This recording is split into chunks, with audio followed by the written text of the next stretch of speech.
Slight little technical error there. It helps to actually have the slider set to not 0. Probably doesn't help me waving around the microphone as we start off there, hey?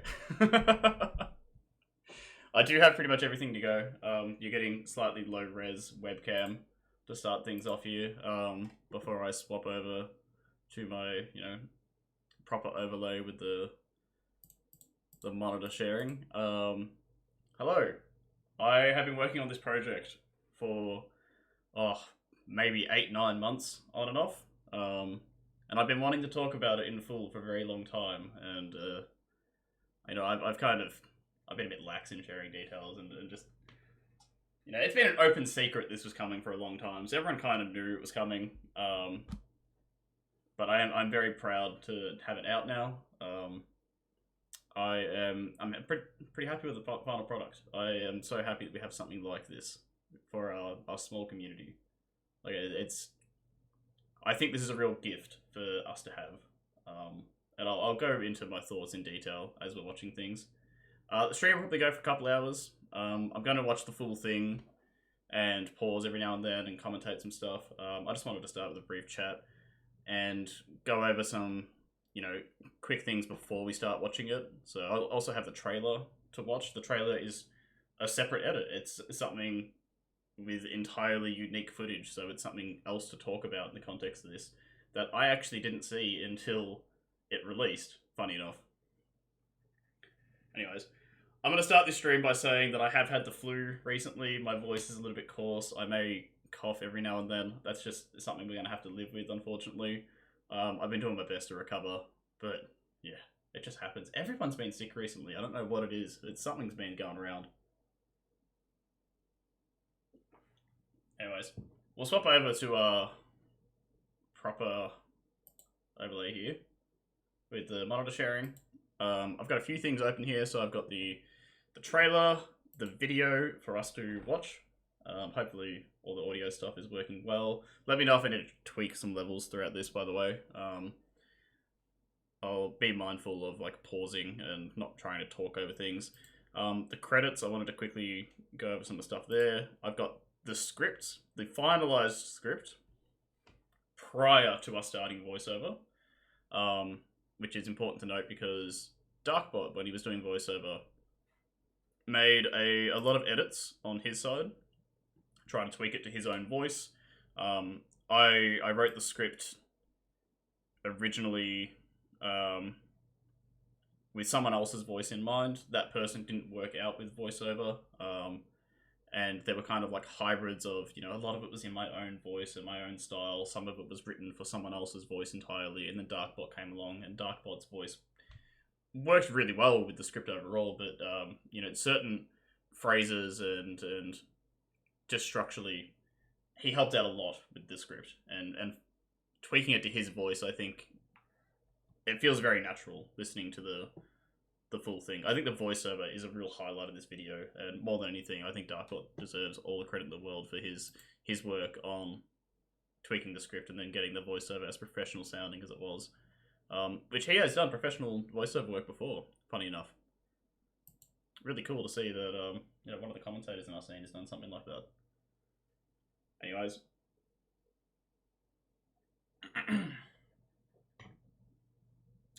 Yeah, definitely a real highlight. I'm so glad that we got him on board. I think he improved the piece dramatically. I also have some other stuff to go over. I have my messages with Doka. So before we start off watching anything, I wanted to briefly share. He reached out in February of this year, initially.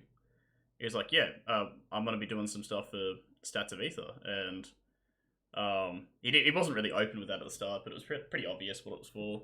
I knew that he had done stuff on, if we have a look, the two previous Stats of Aether Rivals Out of Region videos, the Rivals Asia one and the Latin America one, which released shortly after he reached out to me. So I kind of had a feeling that as soon as I saw that, oh, this must be what Doka reached out to me for. Lighting's a little bit harsh. It'll get better as the sun goes down behind me there. I don't think he was expecting this right off the bat. Even as I started sending him information on, like, just the start of this almost reads like a script. Dreadtech may not be a name you recognize. At the time, was a highly celebrated TO and a member of the OzSmash fighting game community. He was the president of Couch Warriors, the organization which hosts Battle Arena BAM every year. I've added like extra bits and pieces of information for Doka to contextualize things for him. There's stories in here that I share that didn't make its way to its final script, but reading these messages, you can almost recognize in 2015, Dreadtech was already a highly celebrated tournament organizer within the Australian Smash and fighting game community. As the president of Couch Warriors, the organisation behind the renowned annual Battle Arena Melbourne series. I'd essentially started writing the script from these very first messages because I'm so passionate about this community, and I'm so passionate about sharing the stories behind the people that started this community and all the important figures throughout. There are a lot of people that I discuss in these messages that maybe didn't get as much of the spotlight as I would have liked for the final product, and I'll go into some of the reasons as to why. But I think that really shows right off the bat here with the way I talk about people and the things that I tracked down. We found the original Smashboards thread for the very first net play tournament for Rivals of Aether in Australia. So here we go. The Rower launch tourney. On September 23rd, 2015. This is the early access release tournament. And not only did we find the Smash threads, we found like the challenge. Kaiser even has a full VOD. Okay, it's unlisted on Twitch. It's available on his YouTube channel, which he did track down for us, which was awesome. But the fact that we were able to find all this stuff is absolutely astounding. And watching back the other Rivals out of region videos, you don't see that rich history shine through from that far back. The fact that 8 years of stuff that we've been able to archive and go like, yeah, we've got all this stuff, all these tournaments. Like I've listed some important names here. I'm linking to events. We've got PRs. A little breakdown of things. So even like the character swaps here, I myself would also swap to Crag, being largely inspired by both Dreadtech within my own region, and from a few random combo videos I'd found online by a strange player I'd not heard of, who only went by the initials MSB. Like, that type of anecdote, that made its way to the final video. Just the delivery and the way I told that story. Like, all that stuff was fed right into the script from the word go. There's stuff in here that is really niche that we found. Like, this made its way into the final video. Jet and I used to be like sparring partners back in the day when we first started getting really good. I went to his place, he went to my place a couple times. We recorded games together. And we released it on YouTube as the S&C versus Jet show. And released a whole bunch of stuff. So we did a 6-hour session. I posted it on the subreddit and was like, "Hey, this is our goal. This is what we want to do. We want to get better, and this is how we're doing it." Like I got very nostalgic over the course of this entire project. I'm not gonna lie, watching the final video with the voiceover and the music throughout, I legitimately got goosebumps during the retelling of some of these stories. So I look, I might be a bit overly emotional talking about it, but I'm very passionate about this.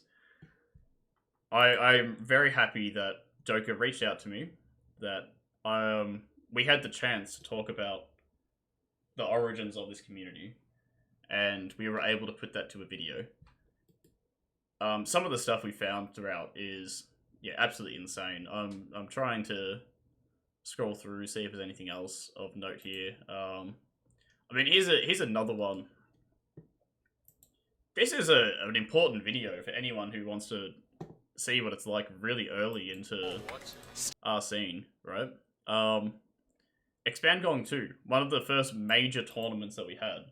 I actually edited a highlight and recap video. And this is where some of like the edits that made its way to the video come from. Like there's live footage that I recorded. I brought a camera.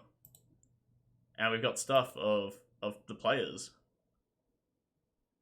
And that all that made its way to the video. I'm just lots of research went into it really early on. But this took months of going back and forth on this stuff. All the stories that were told, scrolling through, look at top 3 photos and things like that. Photos from BAM 10. I don't know if some of this stuff didn't make the final video. The Gabe pose a bit earlier, yeah.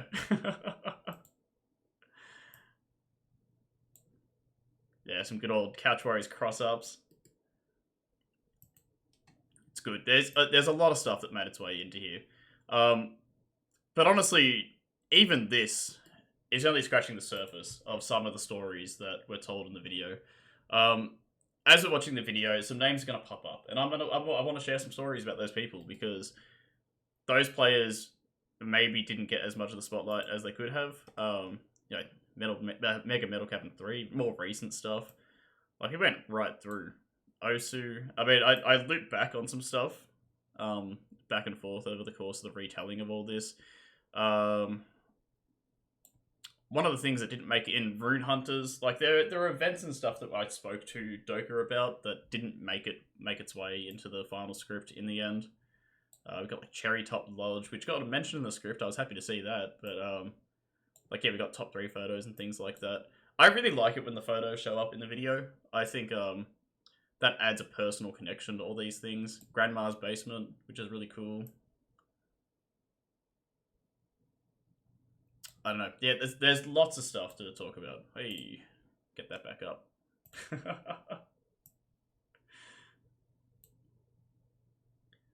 So yeah, I hope more than anything that, I'm sure everyone in the chat has seen the video by now. I hope more than anything the passion for this community can be felt in the video. If that energy can be felt, then that's the most important thing to me. If you feel like there were things that we didn't touch on or that were glossed over, I'm sorry. Some things, admittedly, didn't make its way into the final script. Some of that was because we were editing for time, and some of it was because we didn't see everything. Docked and loaded egg time. I've just seen that being asked about. That was actually something that, yeah, wasn't mentioned to me until after I'd already done all the research, because I had reached out to Solus, IDK, or Doka had reached out to them as well. So Doka and IDK was talking about stuff, and Docked and Loaded was an event that wasn't named. But the narrative that we built up really focused on Fell, so that through line to Biggie 3 and having Fell be there as kind of like the passing on over the torch for New Zealand Rivals, I think that narratively works pretty well for the video. It may not be accurate to what actually happened in truth with Docked and Loaded being a part of that, but I do like the sentiment behind that in any case.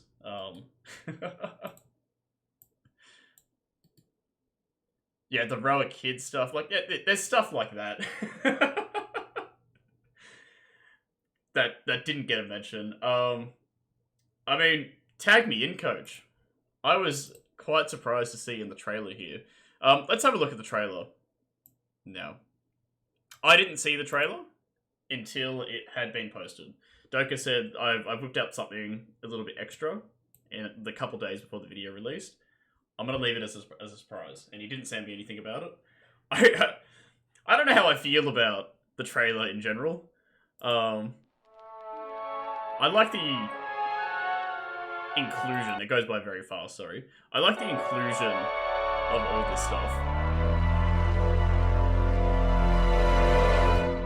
The years in that countdown doesn't quite make sense to me. Orca and Oceanic Amateurs Champion Series. Like, I get that being 2023. This was like 2017. I think I saw Hums in the chat earlier, which is absolutely crazy to me. Hums, I cannot believe you were around. But this is a meme you made like 2017 about myself and Jet. But I sent that to Doka. And he just popped it in here as 2023. So I don't think the years are accurate in any way whatsoever. I don't even know if rollback netcode is accurate. This is Mega Metal Cavern 1, which I think was 2018. Which I think people were quite happy to see this this photo in the video. I had some of the people who attended for Melee and Project M share some stuff about this photo, which they were pretty happy with. This is Expand Gong. In the full VOD. Hold on. I still have this open. Hold on. Up. Here's the shot from the full recap. And there is Josh Man himself. Playing some good old Rivals of Aether. He's on commentary later as well. I think he commentated my set with Gabe, which is a real highlight. I'm getting off topic here, but I want to share this. Don't look at him, Gabe! He'll kill himself. The set's done. Gabe... That's Josh Man just hopping on the mic at a random Rivals tournament. I'm just talking shit. I thought that was funny. Jet, myself, Glace, Corrido didn't get much of a talk in the VOD, but he was someone who was there for years, and he was there from the very start. He is an old school player, and he pops up every now and then. I'm always so happy when he does. Yeah, Mega Metal Cavern 1, top 3, and the MVP, Most Improved award to Matter. We did a Most Improved award for Mega Metal Cavern, which I thought was a nice thing to do for people who didn't quite get the results they wanted, but really should have been recognized. This is... God, Osu and Jet in one of the RCS events. Might have been one of the offline majors. I'm not sure. Struggling to remember. But that meme is pinged in Comp Rower as well. Hums, you're right there. I know where the full clip for this comes from, because I sent this in as well. Because I thought it was funny. I randomly stumbled across this.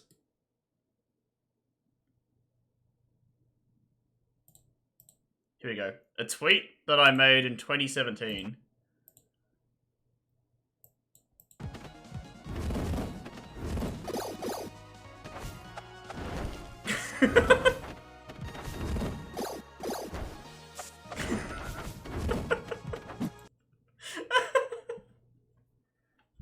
You can actually see me in the bottom here, just having a good old laugh at it in the background. Neeson and Jamwa. D's and Hums. Ugh. So it's stuff like that didn't make its way into the final video that I'm happy got a look in the trailer. In particular, I mean, this top 3 photo is another classic. But in particular, the pop-off from Mast. I filmed this. This is me filming it. And I have multiple angles. So I have the full video of this as well on the Google Drive. Hold on. You would not believe some of the stuff that I found doing this project.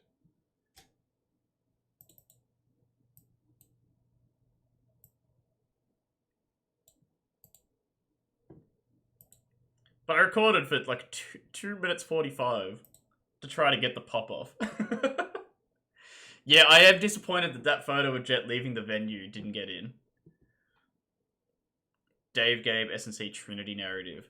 That's interesting you mentioned that, because I'm not sure if that is the Trinity.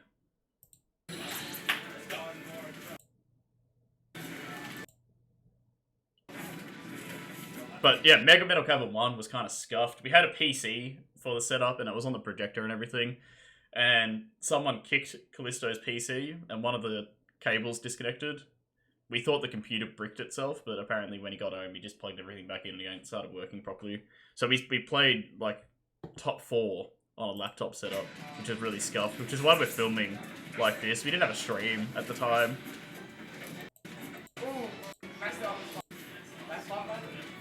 But like, you can hear people in the crowd cheering Master on and everything. Yeah. Whoa!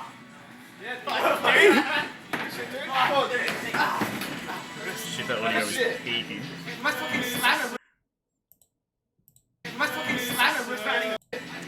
There you go. It's such a happy little boy. What's the back frame thing? He's so happy! Look at that 16-year-old Mars. Little pop-off. I don't know, it just makes me so happy seeing all this stuff. I think that is what we ended the trailer on in the end. Oh no, this was random. I'm surprised no one's asked me about this yet. I'm sure pretty much none of you recognize what this is. But there's Cake Assault, Penguin, that's Dunk, Bumblebomb. There's MSB. Protagify's in the back there. A lot of players you might recognize. Sparks. This is me in America. I'm filming stuff for Genesis 5. I have VODs from Genesis 5.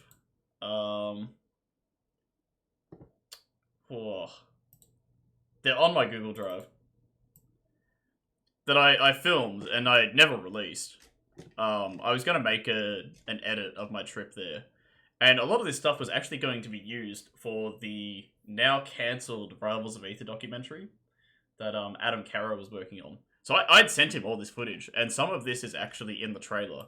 Like this shot of Adam and Sapto Styles, I think his tag was, I think actually made its way to the final trailer for the unreleased documentary. But for some reason, I sent all this to Doka and was like, yeah, I recorded a whole bunch of stuff of me in America. You know, here's me and MSB playing doubles. Like, you can intercut that with one of our sets. Sylvanas reveal. I've got the recording of the crowd during the Sylvanas reveal. That's what this is. Like, these are recordings of the initial projection. And then everyone was like able to play the build at a bar later that night. So I've got videos of everyone at the bar playing Sylvanas for the first time. And like here is the earliest gameplay of Sylvanas available out there. I sent all this stuff to Doka. I was gonna do something with this eventually. Like, you can see Adam Carra has access to this folder. And no, like, a lot of it's really not relevant. I expected Doka to use maybe one shot from it. And I'm just really surprised that he included a shot of the entirety of the NA rival scene going out to a random burger place in the Australian Rivals Out of Region documentary. I don't know. Very, very strange. We can go over that Genesis 5 footage another time if you like. Oh shit, is it a leak? I apologize. I didn't think about that. And then tag me in, coach, as the final shot of the trailer. Didn't get a mention in the doco. Superdot actually downloaded the VOD and found it really late in the process. So by then, there kind of wasn't room for it in the script. It was kind of weird aside to put it in there. We talked about maybe having it be as part of the footage, but I think people would ask questions randomly saying this. That full VOD is available now if people want to go back and see the absolute chaos that Tag Me In Coach was. You can tell I had no idea what I was doing with that, but anyways. But hey, the trailer was a really nice surprise on the morning that it came out. Um, very strange. I can't get over the fact that the years don't sync up with some of the content that's there, and some of the weird choices of like NA footage. I don't know, but it's a nice little extra treat, right?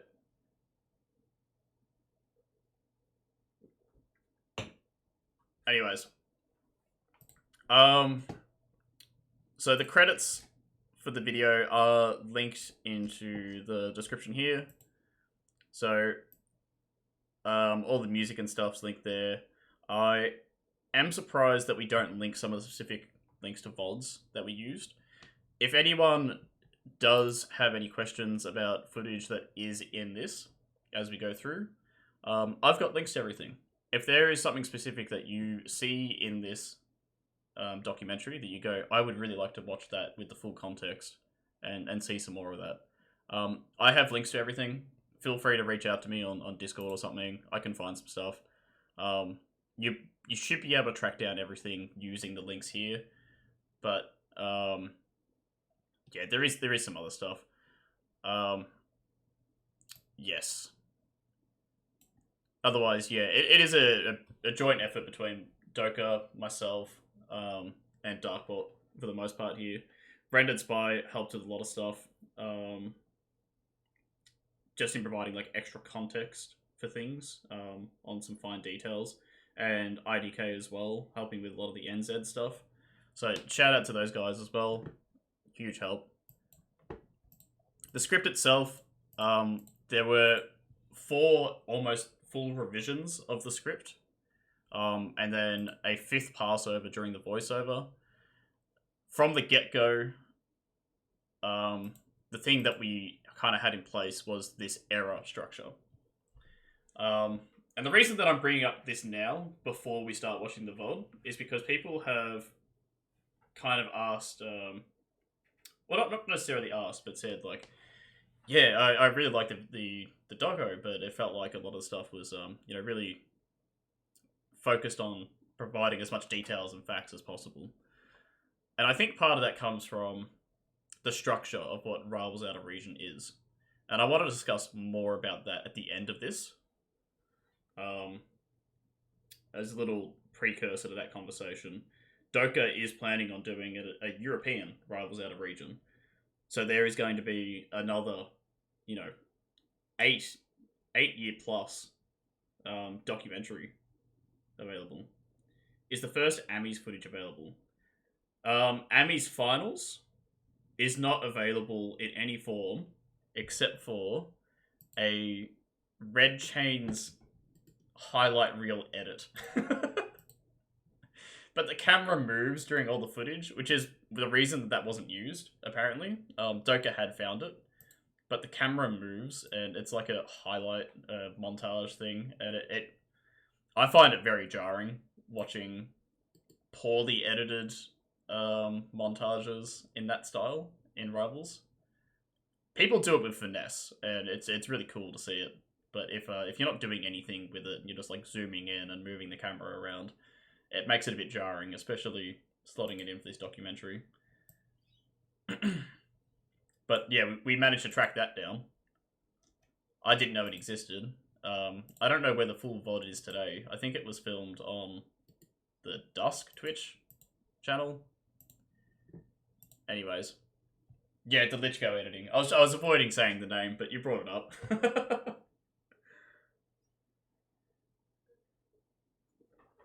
But yeah, for Rivals Out of Region, we already had the 2 videos in place. Now, the videos that existed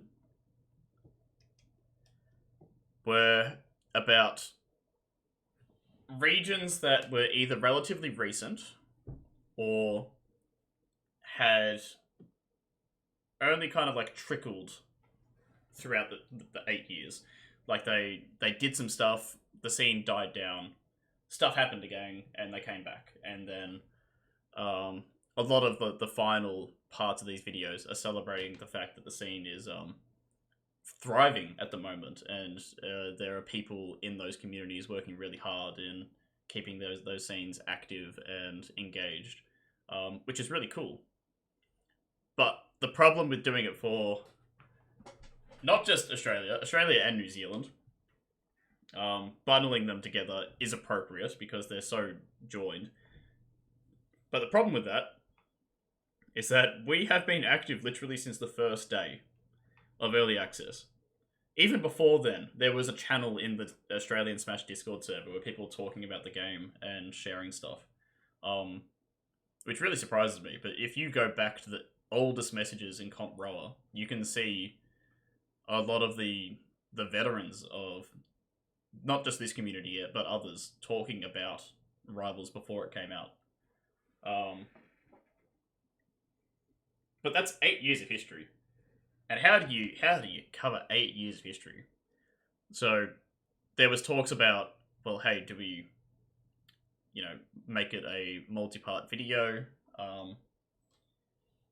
And with all the information that I'd sent Doka, it became very clear where the divide was because the way I was speaking about things. So Doka labeled it with errors.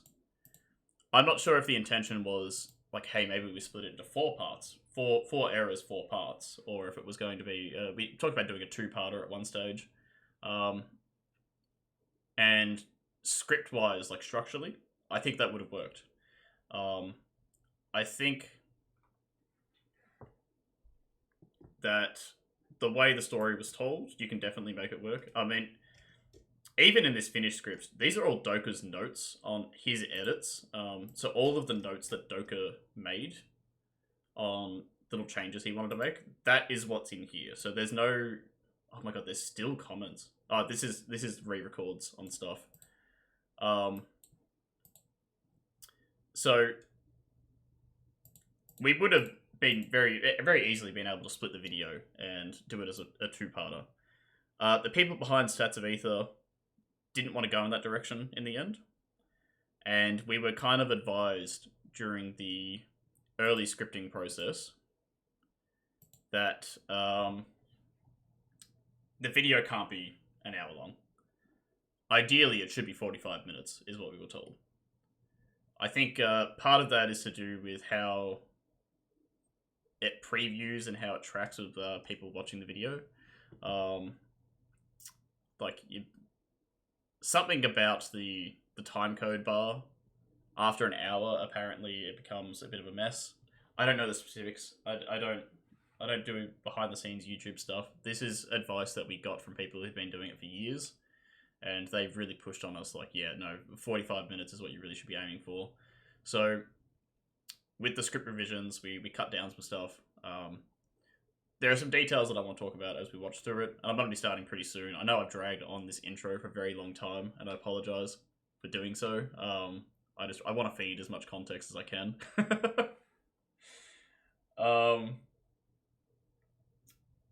But yeah, like structure-wise, the script could have been a mini 4-part series. 15 minutes on each era, and really expand on things and narratively close off individual stories,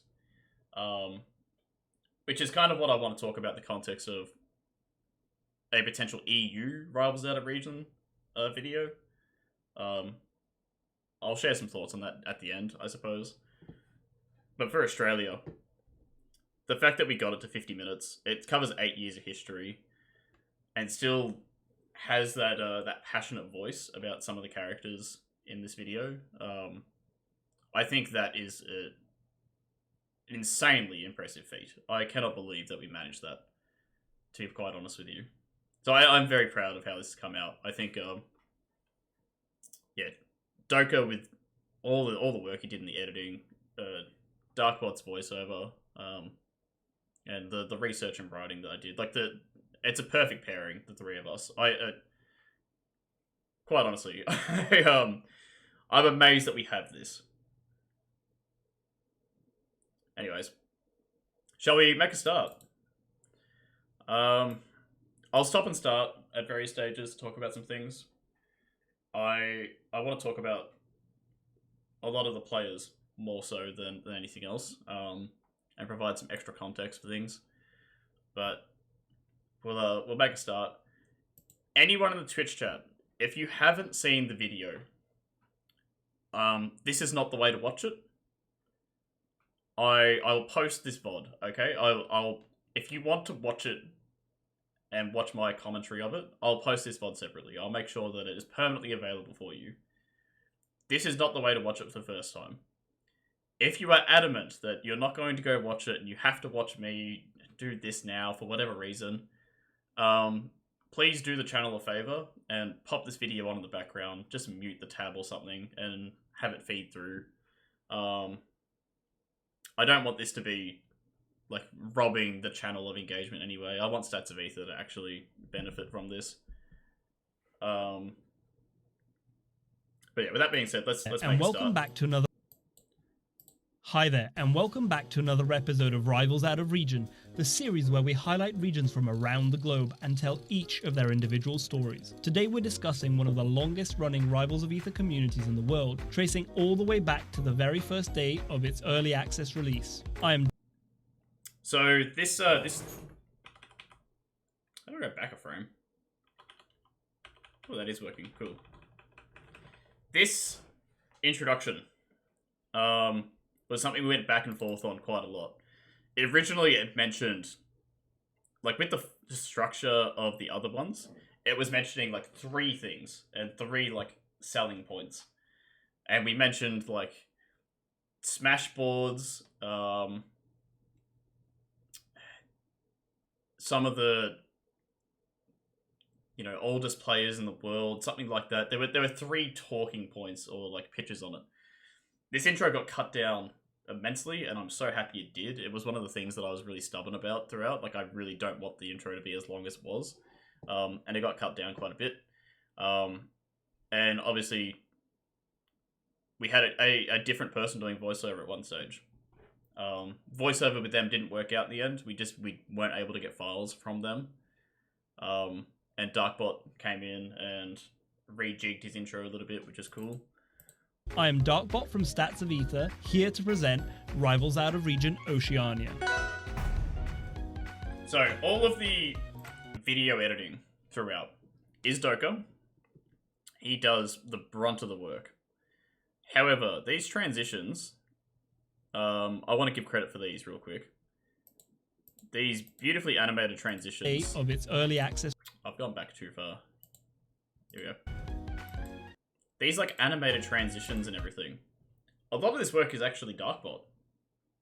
I didn't know he had the skills to do this stuff, but him and Doka went back and forth on stuff. So all the transitions and stuff throughout the video. Yeah, gotta give Darkbot credit for that stuff.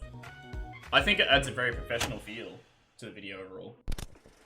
To begin our almost decade-long tale, let's head all the way back to September of.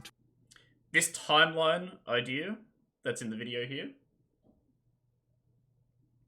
Yeah, he definitely does stuff professionally.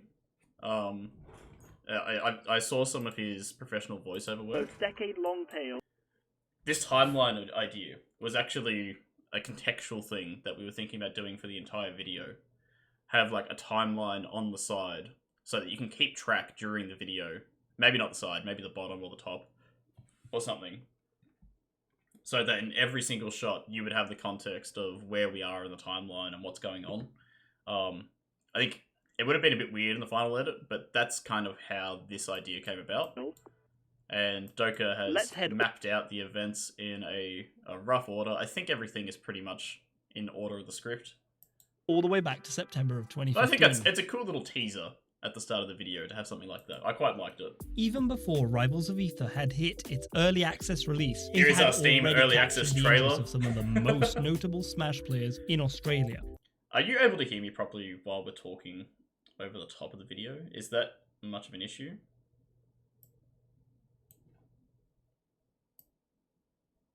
If I need to pause all the time, let me know. Having followed the game's development through the Smash Brothers subreddit, okay, cool. These players went on to jumpstart the scene by both I'm not sure if participating in multiple tournaments. With the most most of the people here wouldn't even know of this. A lot of the advertising stuff was on the subreddit. On the Smash Brothers subreddit. It was kind of open for indie games to sort of post their fan game content. Videos are tad loud, but not a big deal. Cool. Yeah, so that's how a lot of us actually found out about the game to start off with. I mean, the game sort of did have some early tournament presence in America, and there were VODs from that were releasing, so people were actually talking about the characters and things like that before it came out. And that's why a lot of the players here that we talked about, like Star running things, Gabe and DreadTech, things like that, a lot of those old school players actually knew about the game beforehand. So when it came out, they already had it. Oh shit, have I accidentally double speeded it? Participating in multiple tournaments, with the most notable amongst them being DreadTech and Gabe. In 2015...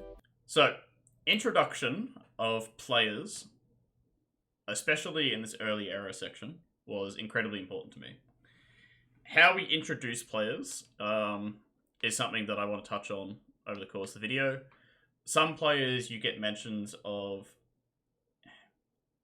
early into their story, but you don't really hear anything about them until much later.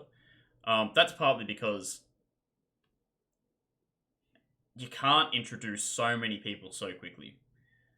So we need to find the right balance of figuring out when is it important to talk about this person.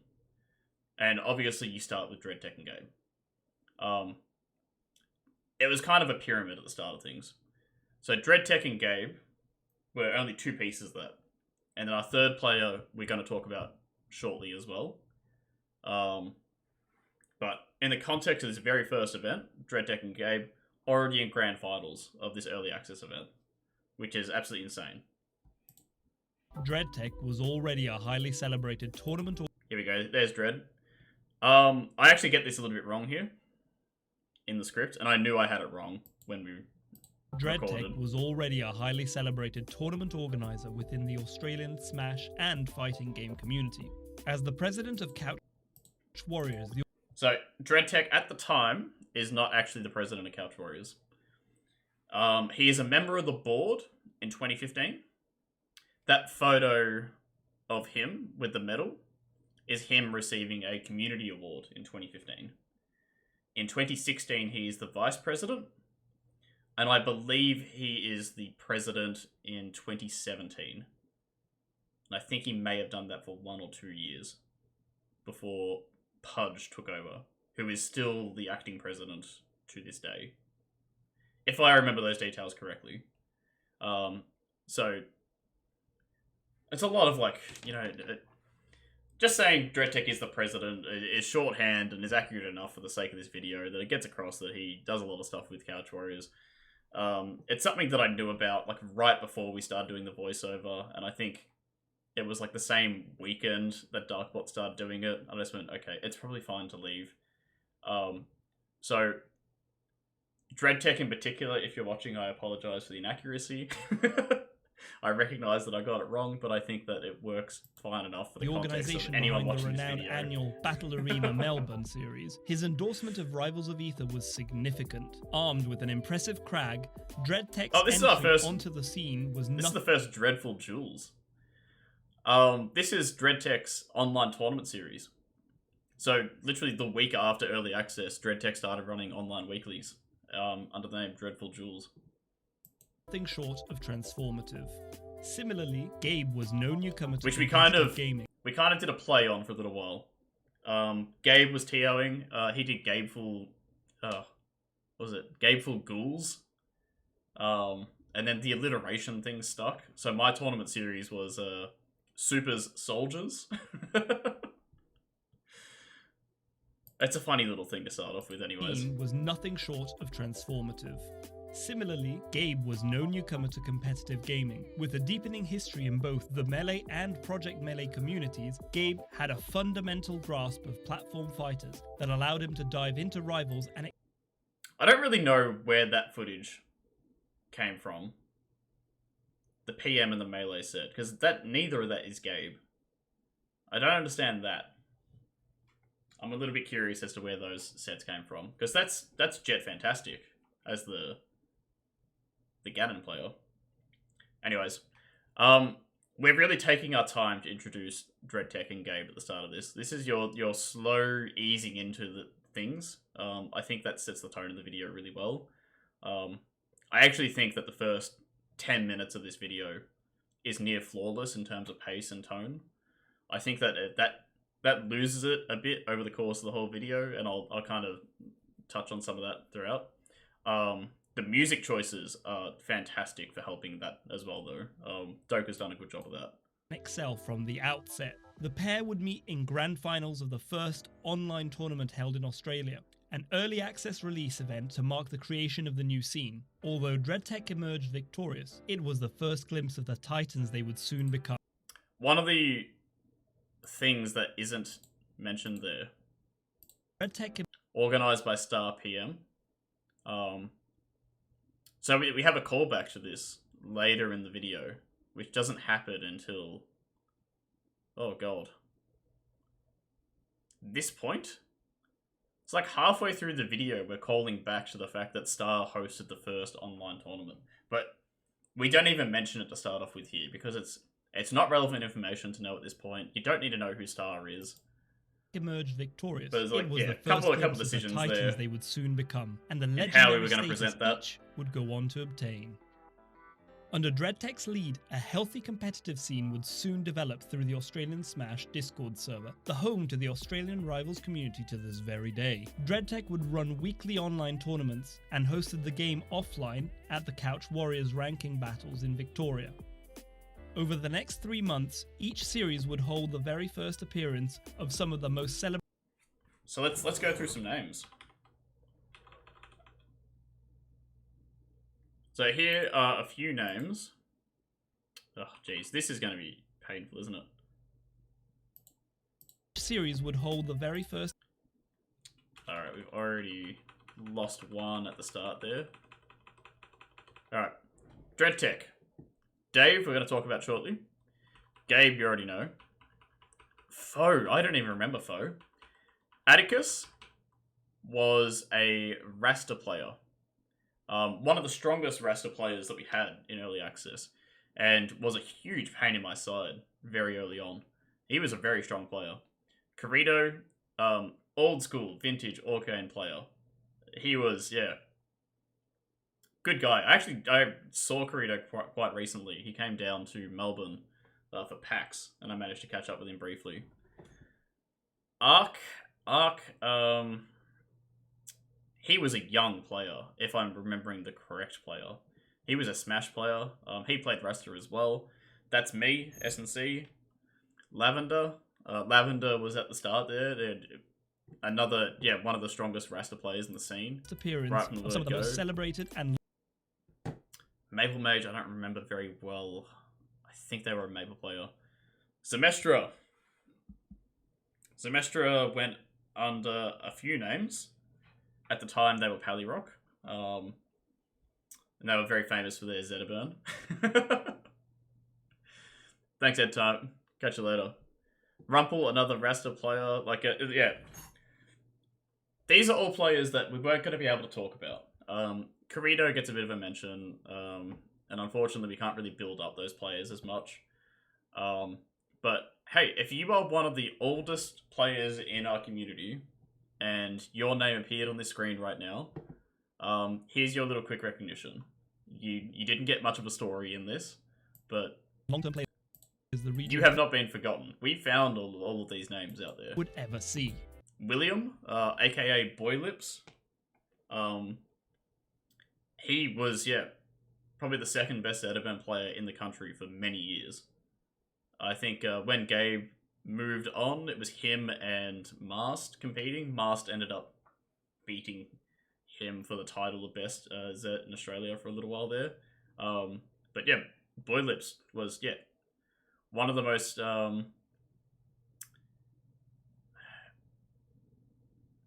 wanted to say considerate, but I don't know if that quite conveys what I wanted to convey. It's just a very patient, well-considered player who really recognized what the other player was doing at all times. Really fantastic play. Jambo is Jamwa, I believe. Jamwa we don't really talk about early on, but he was actually playing early on. He didn't have much impact in the tournament stuff, but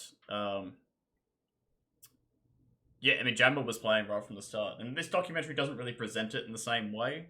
Jammer doesn't really get a mention until maybe a year into the timeline, but yeah, Jammer was still like had a big impact early on in the scene, dipped for a little while, and then came back in full force for the first BAM that Rivals was at. Many of these players were already highly ranked players in other games and brought fierce competition to the community from the start. But for others like SNC, here is my introduction. I gave myself a one-liner. I went, okay, of all these players, the most important to the narrative here is me, but I'm not important at this stage. It is good to recognize that I'm here, but let's give me a throwaway mention before we focus on the more important figure, because someone much more important to the early era of Rivals is coming up here. The region would ever see.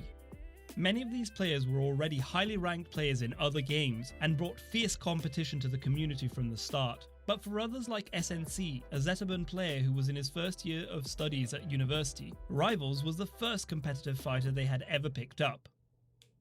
One of the most notable among these players was Splice, a Splice.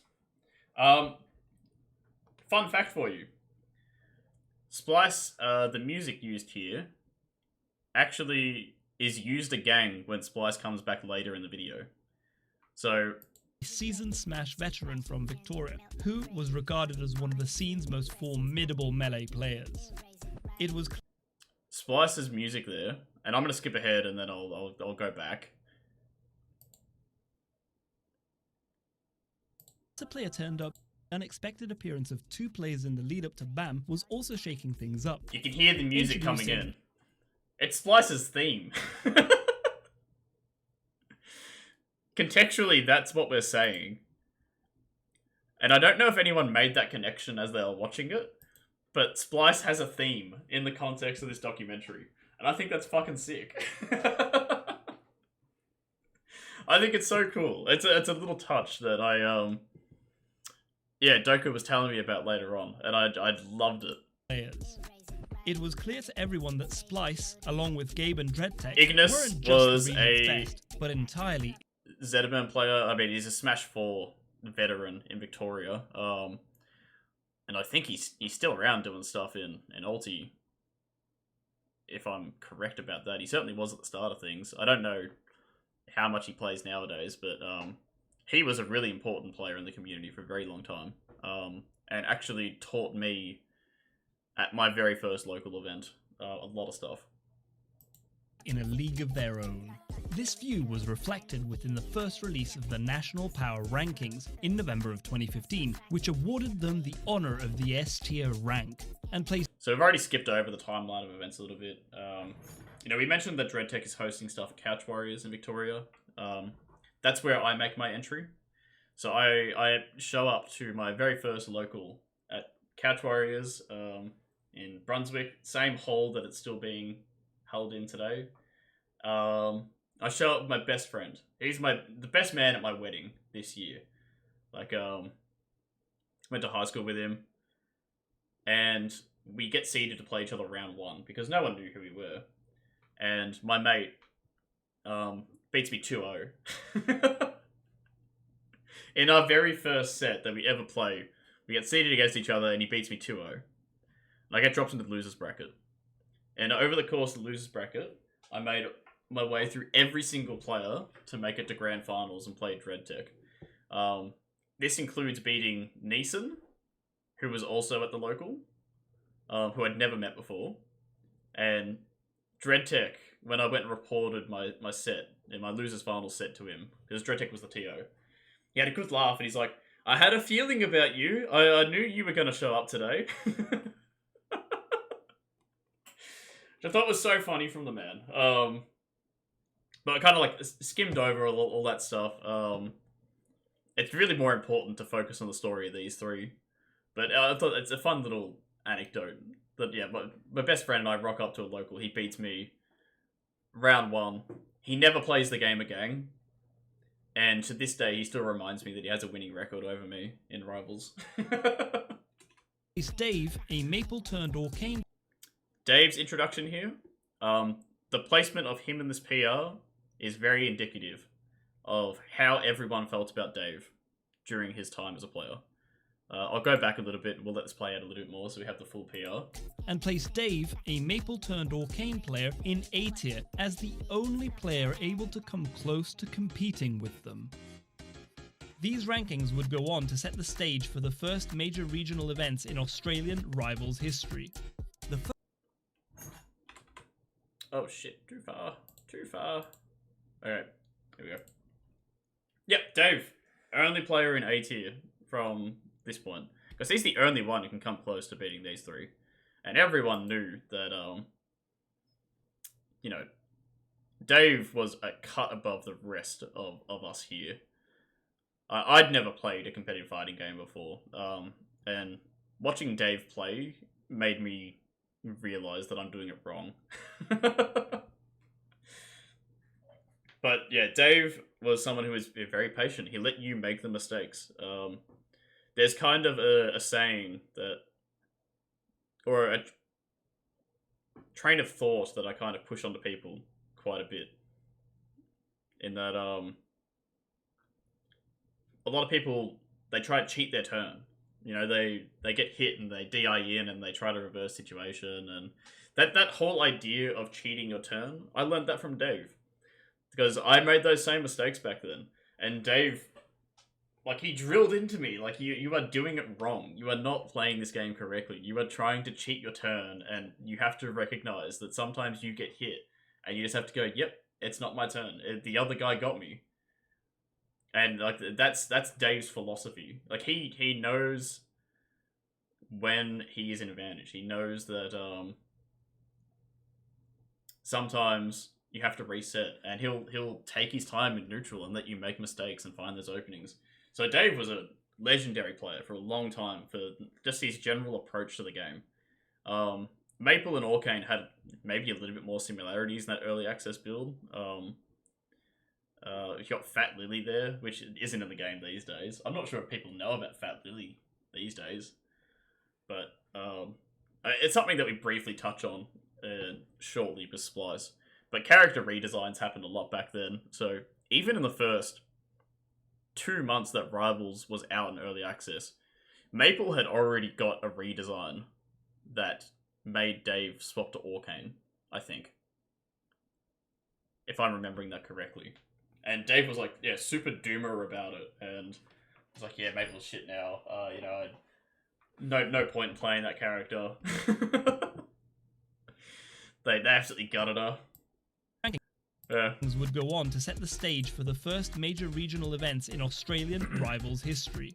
The first bracket, held in New South Wales, was an exemplary grassroots event. I find it very funny that we need to like draw an outline, because the assumption is that anyone watching this video outside of the Southern Hemisphere doesn't know what Australia is. We have to be careful with how, like, I can't just refer to Melbourne. You know, it has to be Victoria, because people might not know that Melbourne's in Victoria, and they might not know that Sydney's in New South Wales, and vice versa. And it's hosted things in the like cozy that. basement of Gabe's grandmother's house. Aptly named Grandma's Basement, this was the tournament that established the rankings for the I like this state edit. I think this is a funny including edit. Carito, The Dave, zoom out. and Lavender, who, despite turning in strong performances, could not deny Gabe from taking first place. Just a week later, Melbourne would be host to Miltim 3, fresh from his... Alright, Miltim 3. I consider it as the first look at what the region as a whole can do.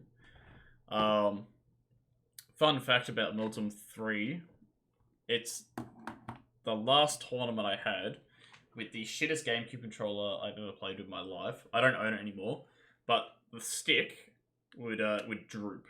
It wouldn't snap back. It would just like constantly just droop. So I'd be doing a combo, and the stick would like lazily flop back down. So I was doing a lot of like mistaken down airs and down strongs and things at the event, which got me really frustrated. And Neeson took one look at my controller and told me to throw it in the trash because it was an absolute mess. win at Grandma's, this event would see Gabe traveling to face off against but the the fact that Victorian Gabe scene travelled for the first time. These two states we are have 4 minutes always in. been I'm going Australia's to take my time with strongest, this. but 3 months into the game, it was impossible to predict how Gabe would fare locally against DreadTech and Splice. We kind of treated DreadTech, Gabe, and Splice, and it's a bit corny to think about now. And I think every tournament is guilty of this. And not every tournament, like a lot of scenes are guilty of this in a post-Melee documentary era of labeling their best players as the gods of the region. And that's the terminology we used. DreadTech, Gabe, and Splice, they were the gods back then. And we had no idea how they were going to fare against each other. Or even some of the state's other rising stars like SNC and Neeson, a dedicated Maple player who'd been active almost... Oh, true. Neeson's introduction. Yeah, Neeson's introduction is a little bit later. We gave time for the PR, but Neeson wasn't on the PR because he wasn't attending any online events at the time. He'd only shown up to, I think, the 2 locals at this stage, and people kind of knew that he was good, but he didn't join the Discord until close to Milton 3. And then he started entering online stuff after that, and did really well at Milton. Solely offline so far. But that's kind of the Milton reason 3 that he would got a instead later end up introduction being the than some of highlight us. of Splice's reign.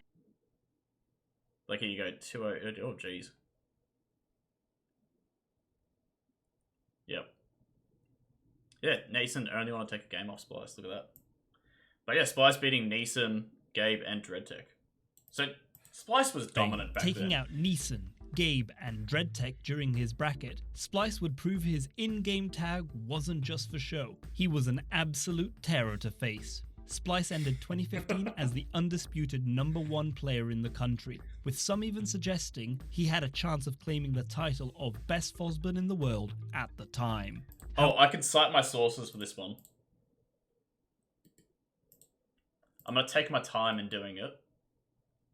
But while I find the exact thing that I'm referencing here, the terror tag is not just like a quick throwaway.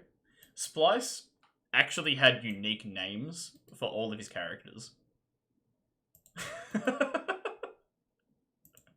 So the Forsburn was Terror, and there is a combo video on the Rivals of Aether Australia channel titled Terror Blade, if you want to see some of the earliest Splice combo footage that we had. Here we go.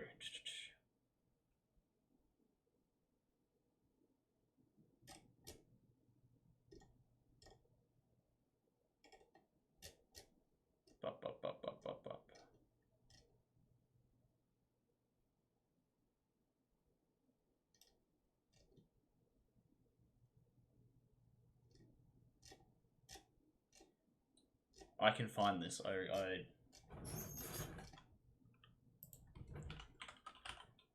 This is annoying me now.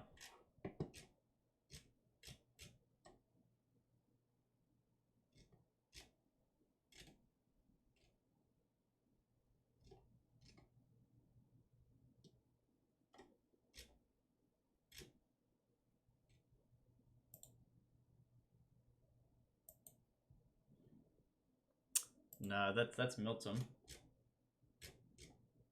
Damn. What's Jet? Oh, look at the Terrorblade combo video. Yeah, I'm surprised that this didn't get a play. I know the set.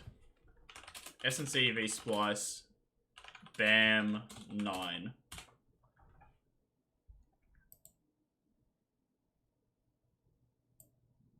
Crazy stuff. Here is me citing my sources. So I've said in the script that some people would say that Splice was the best Forsburn player in the world when he was playing early access. So here is Gabe in 2017, a full 2 years later. Back then, like back at the early stages of meta, he was doing some crazy stuff. His Forsburn play was disgusting. He utilized smoke so well at the time when nobody else really was. Yep. But no, Billy was amazing, and he's still got the magic. He's loves using his spell. He loves playing a lot of neutral game. Yep. A lot of like mind game stuff. He loves his mind games. Yeah, really great player. Really cool dude as well. Yeah. So this. I thought he said something along the lines of He like, used to play a lot like when it first came out. Yep. And I'd say, I don't know, maybe this is reaching, but he was probably one of the better players in the world. I'm there you go. There's Gabe going like, yeah, he may be one of the better players in the world. That's me citing my sources. All right, that's my tangent. Let's get However, going. the new year would see the scene experience its first big shift. The dominant splice would almost disappear following Miltim 3, largely due to frustrations with some of the major character redesigns happening during the initial stages So of yeah, early another access. mention of the character In its redesigns. absence, the competition in So Victoria Splice would grow leaves, fierce as and we both transition SNC and into a Neeson set were of closing in on myself and Dreadtech. Dreadtech. As for Dreadtech himself, he was already starting to move on from the Because Dreadtech himself is also transitioning out of it as well. So Dreadtech's leaving, and he's handing the TO responsibilities onto me for Couch Warriors. Yeah, Forsman redesign. Yeah, and began mentoring a lot of stuff SNC to happening take over. back Competition then. in Victoria would grow fierce as both SNC and Neeson were closing in on Dreadtech. As for Dreadtech himself, he was already starting to move on from the game to focus on other projects, and began mentoring SNC to take over the responsibilities of running both the Couch Warriors Rambats and weekly online events. During this time, Gabe had seen dramatic improvements to his play, and was even gaining some international exposure by sharing his in-game discoveries on the Rivals subreddit in a series of useless tech. This is a funny little thing. If you go into Gabe's, a lot of these clips don't exist anymore because GiphyCat went down. So we have the post, but I don't have any of the videos for a lot of this stuff. But yeah, Gabe actually had a lot of international presence really early on because he would just post things on the subreddit and be like, yeah, I found this new useless tech, and it would be a whole bunch of normally bugs, but some of it was like actually weird relevant things that ended up getting patched out. But Gabe, for being one of the better players in Australia and for doing a lot of this stuff, Posts. With built him up being an known international as one profile. of Australia's strongest players, it is of no surprise that his contributions would soon see Gabe receive an invite to the Rivals beta team, the first of Beta. anyone in the Southern Hemisphere. With the release of There's a couple things that I'm not sure if it's Darkbot being American or not. Did they say beta, or is that a mistake in the voiceover? I feel bad for picking on it. I feel like it's a scene in The Simpsons. Where he's picking on a French waiter. Mayor Quimby's son, I think it is. Say chowder. I don't know why. I think of that every time I hear it. I have a feeling it's a voiceover mistake. Yeah, it is just one in word, March of and I've brought too much attention to it now. 2016, a series of character swaps would shortly follow. Neeson would drop Maple for the bear, and a returning Splice would also surprise the scene by swapping his Fosburn for Rasta. Perhaps the most notable swap This feels like info dumping at the pace that we're doing it. It feels like a of the little time bit came slow, from SNC, who traded but I like the anecdote that we're about to hear here for me. out his Zetterburn in favor of Crag, taking inspiration from both Dreadtech and a handful of combo videos he found online posted by a relatively unknown player who went by only the initials MSB. I think in hindsight, this reveal does nothing because you have the tag here, you have the tag here. The unknown player who went by only the initials MSB. So why is the initial showing up here? Like, there is a punchline here, but it doesn't land because of the editing of this. I think it would have been funnier if we had it like zoomed in and then like slowly zoomed out to reveal it. And then the moment itself doesn't have weight and time. Online posted by a relatively unknown player who went by only the initials MSB. I don't know. With the It's something that I think works really well and is effective in the writing, but I don't know if it's as effective in the video. Yeah. Anyways, that is my origin story for why I swapped to Crag. I took a lot of inspiration from Dreadtech, being the local Crag, and I looked up to Dread, not just as a TO, but as a person. Dread is, I want to say maybe 4 or 5 years older than myself. Maybe older than that. I'm not actually quite sure. I could find out, but I don't really want to dox him in the process. And I looked up to the man from the moment that I met him. DreadTech is one of the loveliest people in the world. He is a successful business owner, very passionate about the community in every possible way. Like, he was doing stuff for years. The fact that he had a community award the same year that Rivals released, I think is indicative of how much passion he had for the fighting game community in general at the time. So yeah, it's part of the reason that inspired me to swap to Crag is just my relationship with him at local scenes, and his passion for the character kind of rubbed off on me, and then I saw some cool stuff that MSB posted, and that's why we have the S&C Crag today.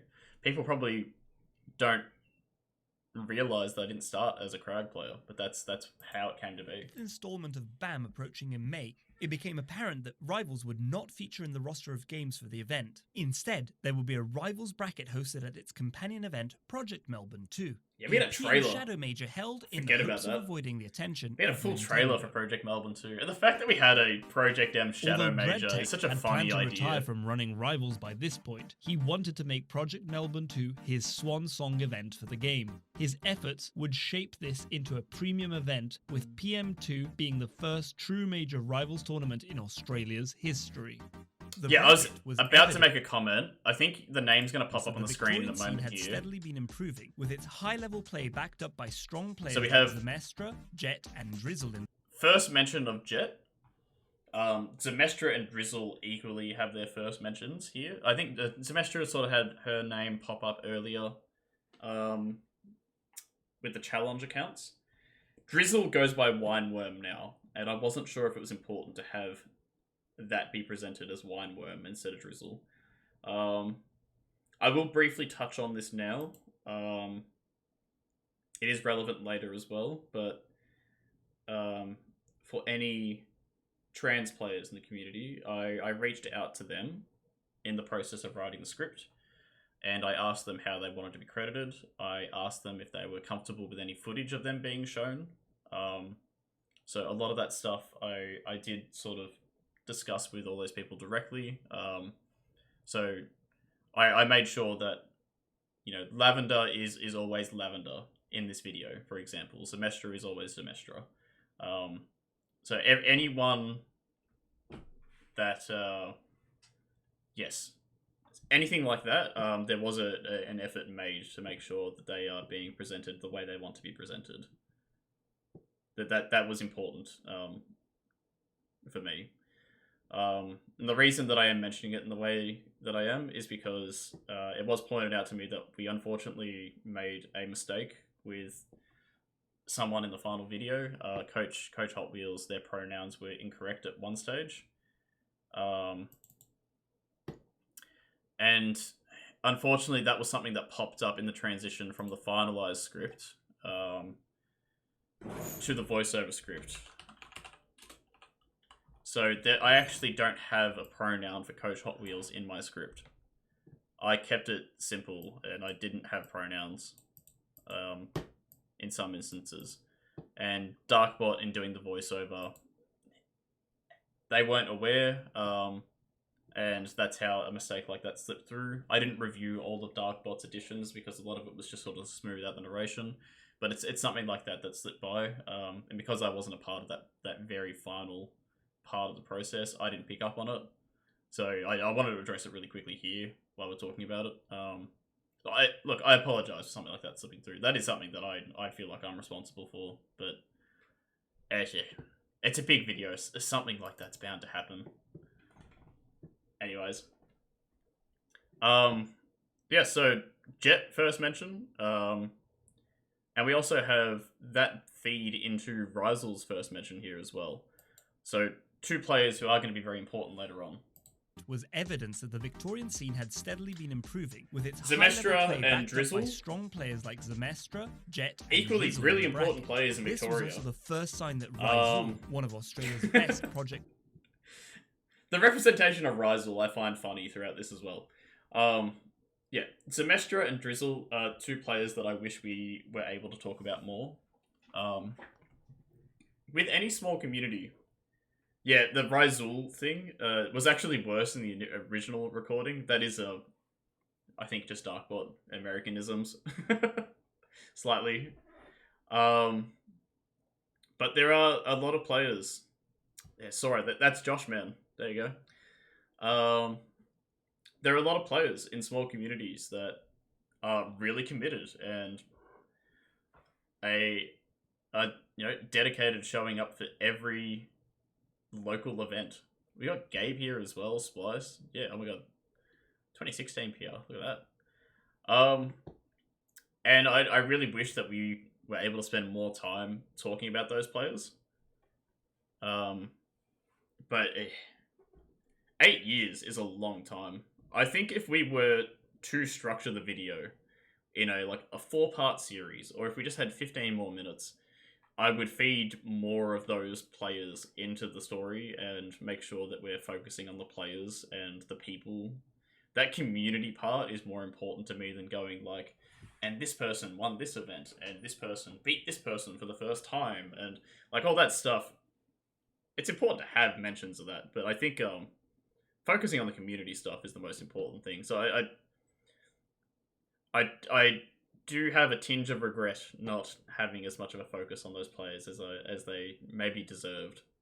But look, they feature in the video anyways, and if you're in the video in any capacity, it's because you were important to the history of the scene. It's just that 8 years is a long time, and you need to focus on the beats that are important. Melee players would potentially be a real threat in future events, taking out both Jet and Drizzle before being knocked out by SNC's. This is what we call foreshadowing. We're already setting up. Razel's going to be an important player later. Remember that. And we don't talk about him again for a very long time, but he is attending events, and it's why we kind of loop back to it at one point. Crag. Many were wondering whether Splice's return would be enough to prevent game. Oh, yep, here you go. Splice's Crag is death. That's what the tag is. First tournament that Arbser is legal at, by the way, and Gabe had access to the beta, so did have access to Arbser early on. No, this is not. I think this is the first tournament that Daedalus is legal at. I think I'm getting my facts wrong here. But Gabe had practiced his Arbser for the Daedalus matchup specifically, because they played a whole bunch of the Daedalus beta. From winning the event. This was convincingly answered when the two met in winners' final, and a 3-0 win from Gabe. Yeah, I'm wrong. It's Daedalus that's the new character, not Arbser. So much so that I kind of forget the timeline of things. Out of the bracket entirely. This left Neeson, who had suffered a loss against Splice in winners' semis, without a chance for a rematch, earning instead his way into a top 2 placing after eliminating both DreadTech and SNC. I'm kind of speaking on Neeson's behalf here. Gabe had. But yeah, he was gutted that he didn't get to play Splice in a rematch at Project Melbourne 2. And it kind of hung over his head for a very long time that he never got that chance to prove that he was better than Splice before Splice just disappeared. And it's something that we kind of make a call back to later in the video. So it's kind of why it was important for us to mention Splice leaving the bracket the way he did. He DQ'd after he lost his winner's side set because he went, oh, I don't think I can beat Gabe, there's no point. But yeah, disappointing anyone having that mentality with that sort of thing, but Splice was playing so many other events at that tournament, and he just decided, I'm going to have more fun focusing on Brawl and PM. Trained his Absa for the matchup, but decided to win the event in style by taking the final game from Neeson. This is another recurring ditto. With some thing in the game event, timeline. Many players found new he just decides to push play his opponent's characters in grand finals now at events. Officially taking his leave from the community, Neeson and SNC in particular were desperate to close the gap between them and New South Wales top talent. As Gabe and Dave had. I cannot stress enough, from this point in the timeline going forward, the iron grip that Gabe had over this scene. Gabe was so far above the rest of us. Yeah, Armor used to have a fixed percentage. Oh no, it was like one hit. I can't remember what it was. Had proven themselves to be quite the dominant pair in the online tournaments. Armor worked way different back then. In Victoria, the local Rambats continued through the year. Splice would leave the scene once again after PM2. In his absence, it was not Neeson, but Are you ready for the SNC sickest combo who I've ever began seen a in my strong fucking win life, by the streak way? in his home state. Neeson would instead spend a lot of time at character select, with him swapping I didn't know that was... I hadn't seen this before. Doka found this and popped it in, and when I did my first watch through, I did an audible like, "Ooh!" when it happened, because I wasn't expecting it.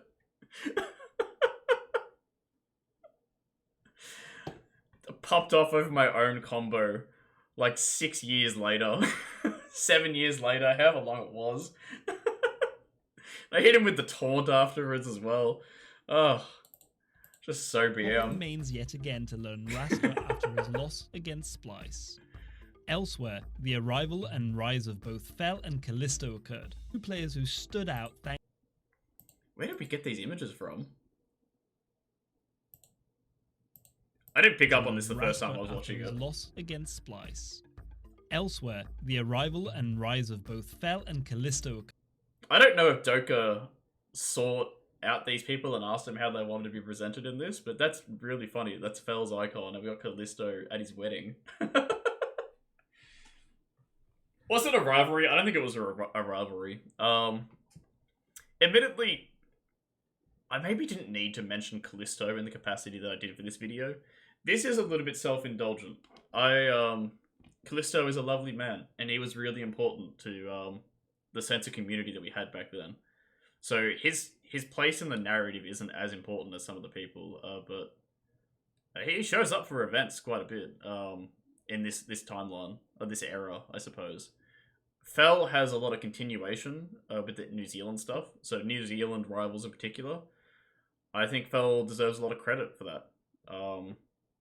I apparently don't have the timeline 100% correct in this video, and I gotta apologize if I've misrepresented Docked and Loaded without having that in there. But oh yeah, the first New Zealand PR, that's quite funny. Just the Fel's MS Paint attempt.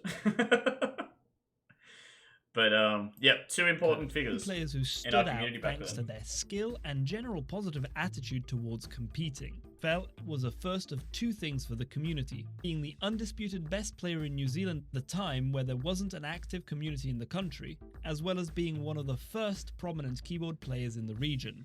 Callisto. There is a third thing that Fel is known for, and it's much later in the timeline. Fel is also known as being a prolific Rivals story mode speedrunner. And to the point that he discovered new tech for other characters that eventually ended up being patched out because of how broken it was.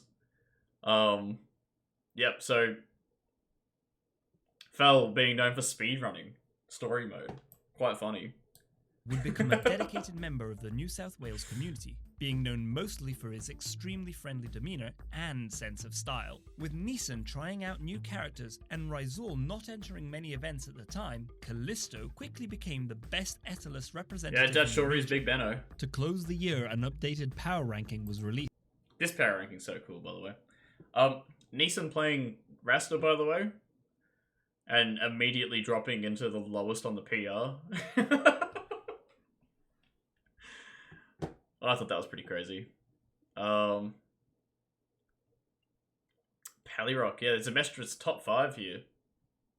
That's kind of crazy. Zemestra's top 5 in the region. I can't remember if we decided this was tied or if it was in order. I remember being Fel's Alps or B3 on his laptop. Yeah, we talk about the Biggie bracket. C tier is just these three. I think B tier is supposed to be this. And Dreadtech's pillar is supposed to signify that it's walled off. It's kind of communicated a bit poorly. I think level-wise, it makes sense if Callisto is C tier. But yeah, that's how it worked out.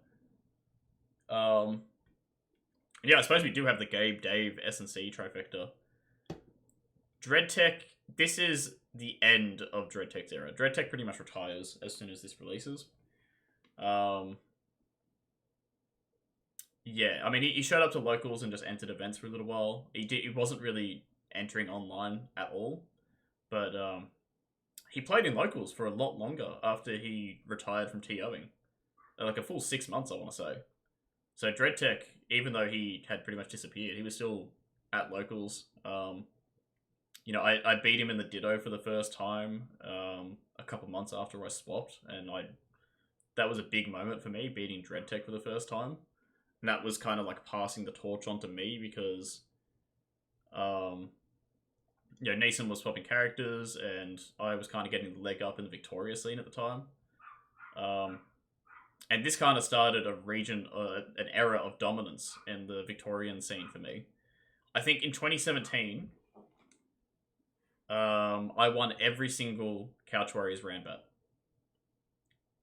But I didn't win BAM. And I didn't win Ozhardu Nationals. I lost all the majors, but I won every single local. And Neeson was at those locals. And even though Neeson was beating me at the majors, like 2 weeks later we'd attend a local, and I beat him. So it didn't make sense. Displaying the shift in power. I'll talk more about that, but Neeson was an absolute monster at major tournaments. He switched on. I don't know what it was. Scene had experienced in the last half of the year of 2016, and readying everyone for what was to come next. I need to bring the dog in. I'll be back in just one moment.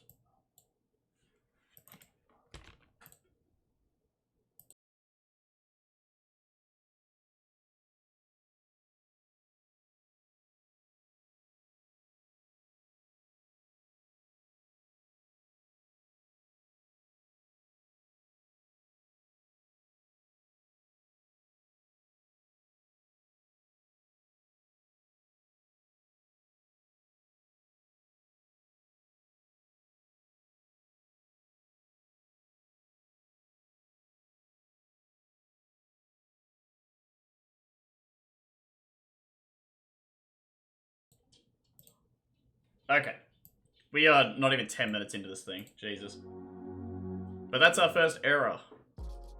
There you go. To kick off 2017, the community would learn that the next major Expand event Gong. to host So here Rivals is would be the Expand highlight Gong video 2, that I mentioned a New earlier. South Wales That's event being Carino held in chats. early April. The last year didn't offer many opportunities for intense Oh, we show it in the play, full video. There you go. So, Callisto, Joshman. With SNC and Jet each travelling up for the event, it quickly became clear that Expand Gong was going to be something If you have never seen the Expand Gong highlights video on the Australian Rivals YouTube channel, I recommend watching it. I think it is still quite funny to this day. How we intercut some of the footage is quite funny. There's some good moments anyways. pretty special. This tournament would be the first time SNC and Dave would ever play Homeless against man each other vibes. locally. With their online sets usually going in favour of Dave, it came as quite a shock when SNC walked away with a 3-0 win over the Orcane player. The upsets continued with Callisto also beating Dave in the loser bracket to secure 3rd place. An incredible result in his first major event. Expand Gong would end. The only thing that I will say is, editing wise, it's weird not seeing the moment that Callisto beat Dave. Hold on.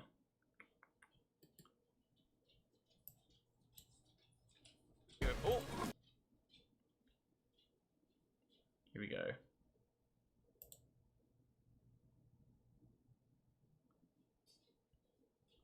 So the moment that Callisto beat Dave was one of the most shocking moments I've seen in a set. These dares into down smash too. Like forward strong's the projectile. to beat it. That's it! Dave's little like jump forward there, like reacting to it in surprise. Good jump That's it. through the neutral B. Holy Callisto shit! is just like in shock. Even he cannot believe that he beat him. He won the set, and he's like, "Holy shit, that happened!"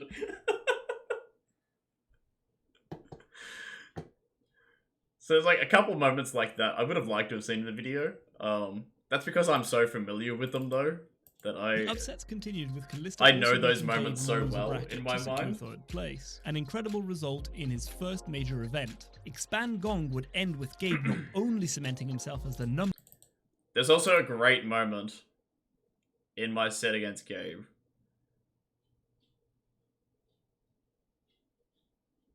Okay, hold on. Putting everything on the line.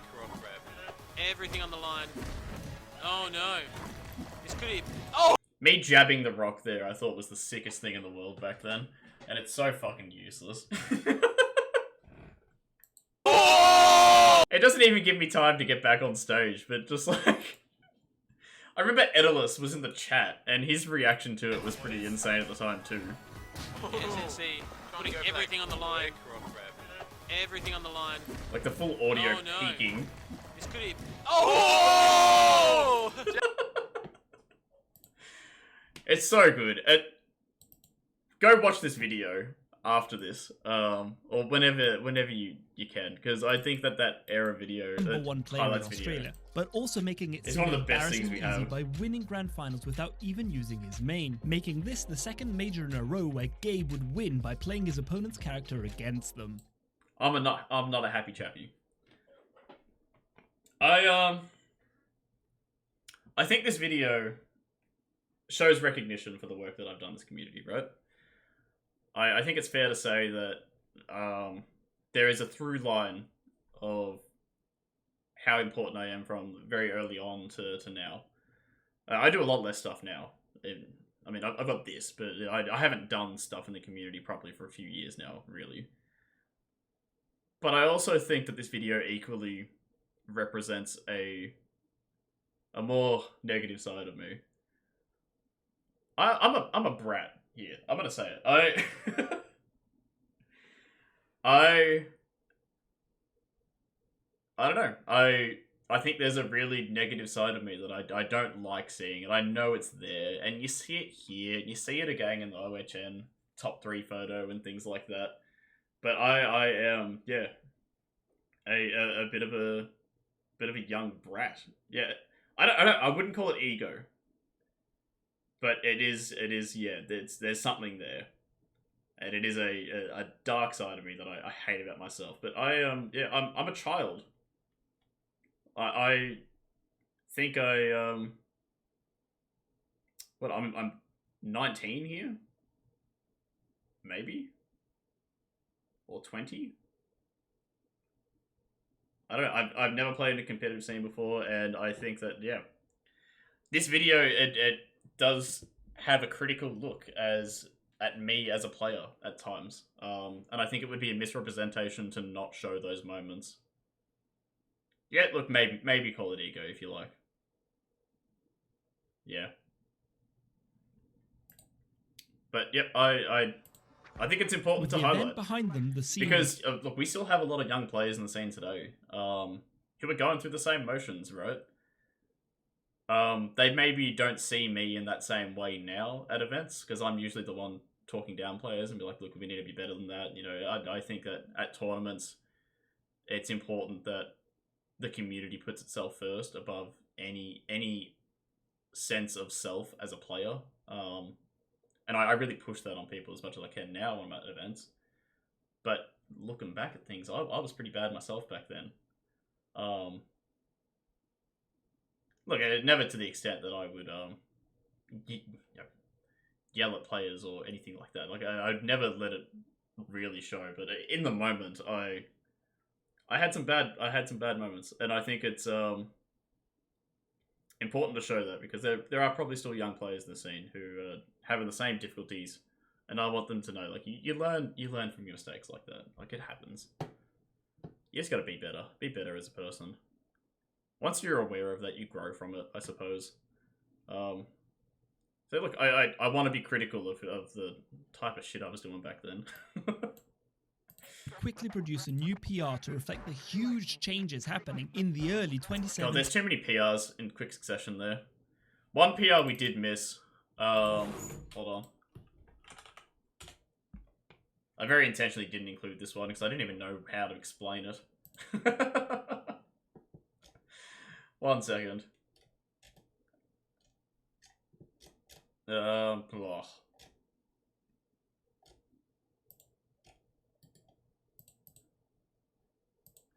Is it ANZ, Roa, or Rivals ANZ? ANZ Rivals? Yeah, there you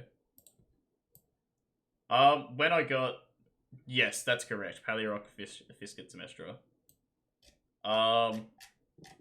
I tweeted this out once I got access to the the Rivals of Aether ANZ Twitter account. I didn't even know how to explain it. Back then, we called things Moonman majors. We would have physical Moonman collectibles, and if you won the major, or like Milton 3 was a Moonman major. It wasn't a major, it was a Moonman major. And if you won the event, you won a Moonman. And then there was a tally of how many Moonman you had. And if you lost an event that was a Moonman major, you'd also lose your Moonman. And that was how people were sort of ranking each other over the course of events, was how many Moonman did you have? And that's what separated the top 3. Splice had more Moonmen than all the other players.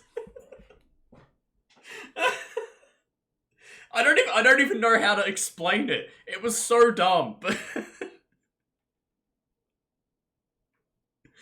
but there was a system where you had to trade them, and then we had a PR which Lavender just made one night, unprompted, and it was the Moonman edition of the PR, which like.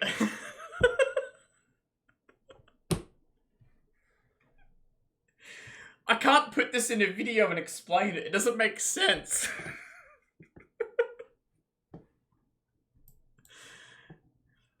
This I can explain. People look at this and they go, oh yeah, it's a PR. This isn't... How do you explain this?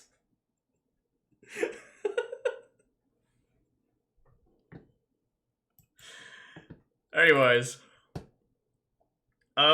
Yeah, Callisto beating Dave ended up popping him slightly above him on the PR. We had them so close that I think they were tied. I can't remember the logic between them being on this platform and me being on my lonesome. I think it was like, yeah, SNC's better, but he's not as good as Gabe, so SNC goes over here. Anyways. Zemestra Absa era. I forgot about that. And yeah, Osu and Stutter entering the PR. Team Power Rankings. Under SNC's direction, the scene would also use this momentum to launch. Very funny that we have footage from the Jet and SNC show, by the way. The sense of community within Australia had grown immensely, and it wasn't long before the scene began discussing the next big event on the calendar. I think I insanely outplay him here. Look at that. A massive major of their own in mid-May, BAM 9, and this year the rival scene wouldn't be the best neutral I've some actually ever side played. event. No, this year they were hanging out with the big boys and getting I have no main idea. event treatment. The excitement didn't end there. Doka Just Sawson days went, before yeah, the that's what we tournament, have to Australia use. was announced as the new addition to the Rivals Championship Series on But its this season was two big return. The at the scene time. was thrilled to be recognised on an international level. BAM in this way, 9 soon learning and that the winner of RCS the season would happening all at the eventually same be sent time. over to America to attend the I think RCS it's finals. probably the With most BAM 9 hype being announced as the first tournament in the this Australian this circuit, tournament the has ever stakes were been higher than going they had into ever been. a year. To truly capture the Like, this was kind of like April, and we just had Expand Gong, and things were looking good. And then as soon as Expand Gong ended, we find out that we're gonna have RCS in Australia, and we'd already had season 1 of RCS. We knew what RCS was, and we were excited about it. Carito was at locals, and there was actually footage of Carito at Grandma's basement and at Expand Gong in this video so far. So yes, there was footage of him. tension in the community in the lead up to. So yeah, I think that this video captures that really well. This upcoming sequence is probably my favorite in the entire video, and it's the story of Ruska. And I think that's someone who pretty much all of the new wave of players never heard of before. Probably never knew this story. I think it's one of my favourites in the entire history of Australian Rivals. BAM, we're going to need to jump back a few weeks to the second entry in the Aussie Amateurs series. It's a cute edit. I like Here that we as find well. Ruska, an essentially unknown ABSA player at the time, and 7th seed in this 13 Oh, entrant Solus knew bracket. the story. There you go. Ruska loses an ABSA Ditto to Intail in winners round Intail, 2, really before young quickly adapting ABSA to player. the online competition and managing to take his bracket From run New South right up Wales, to a third played at place Expand Gong. finish. a pretty respectable result considering the strengths that the Ami series had quite early on. The following week in Aussie Amateurs 3, Ruska not only wins the event, but does so by taking out Victorian Maple player Osu, someone who had shown great potential in the Ranbats in the first half of the year, and 1 week later would earn himself a spot on the Australia's mid-2017 Power. I think the only beat that I missed here is that I kind of mentioned the PR as if we hadn't already spoken about it. But Osu was just on screen on that PR, like less than 2 minutes ago. Rankings. This meant that Ruska, with only 2 weeks of competing, was already showing signs of being a legitimate power ranking level threat. In the following weeks, Ruska would also attend local events. Osu was not on PR at the time. This was 1 week before PR was released, and we're doing the ban system, so you win an Ami's mention. Oh, Yerchons. Oh my god. Yeah, I mean, Yerchons is someone that it's hard to put him into the narrative at all. There's probably not a lot of footage of Yerchons out there too, but Yerchons, that's a throwback. But yeah, we were doing the ban system of you win an Ami's, you're banned, and we did that for I don't know, I think 50 tournaments straight, and we still had new entrants all the time back then. It was kind of crazy, the momentum that we had. New South Wales and in the Australian RCS. Capital Territory where he resided. He won the first bracket in the ACT with relative ease. It was, after all, a younger scene Osu, just establishing itself. in Amis, for his first local in New didn't South win the Wales, first event he and didn't win the defeated second event very because of solid mid-level players such as Ruska. Saxon and Glace, eventually reaching grand finals against Gabe. Saxon This or set- Syraxis, who we briefly saw in the masked pop-off video, was also a bit of an artist, if I remember correctly. Saxon drew this. I think it's a tracing of the storyboard stuff, but yeah, drew some stuff back then. would result in a 3-0. He was a good guy, In good kid. favour of Ruska, Gabe would be forced to bring out his Zetterburn to win the event, but the loss of the set still took the community by complete surprise. The first time I It was saw only this, I 1 week legitimately had later that the goosebumps unthinkable watching it. happened. I'd written Ruska becomes the the first words player that are being in said over a right year now. to outplace Gabe at an But the offline way the tournament. music This builds Apta player up and turned the up slow out of nowhere reveal and of beat things, the best player in the region just 1 week before a huge national this is event. my favourite Something part of the like this video. is completely unheard of. And that's just what was happening in New South Wales. Over in Victoria, the unexpected appearance of 2 players in the lead up to BAM. I think that this little slice of the video is a representation of a very different kind of project, right? How would this video have looked if instead of going, all right, 8 years of Australia and New Zealand history, how about instead we focus on, you know, the rise and fall of Gabe or something like that? You know, Gabe's era of dominance. You focus on one individual and you build characters around that person, which is sort of what happens in the end with how this video is structured. You build the narrative around certain people anyways, but if you really narrowed in on the fact that, you know, Gabe is the best in the country and he is the best in the country for many years, and the scene builds around that fact that we have this huge story all about a player who pops up out of nowhere to take him down. It'd be a very different kind of video, but this little slice, I think it proves how well that format works. The EU Rivals Out of Region video, which has only just started production, I would almost like to see it take that format and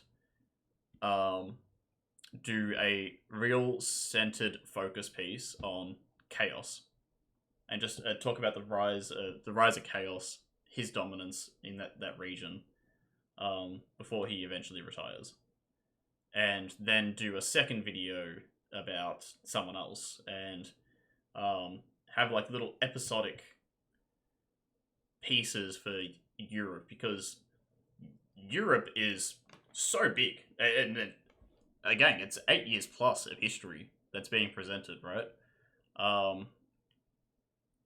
Yeah, Chaos was Zetterburn Maple. He played a lot of characters. I mean, Slime Mage was the same. Played like every character. Yeah, he also had an Edalus back then. So I think like this proves that concept works, and I would almost like to see the European Rivals Out of Region be a multi-episode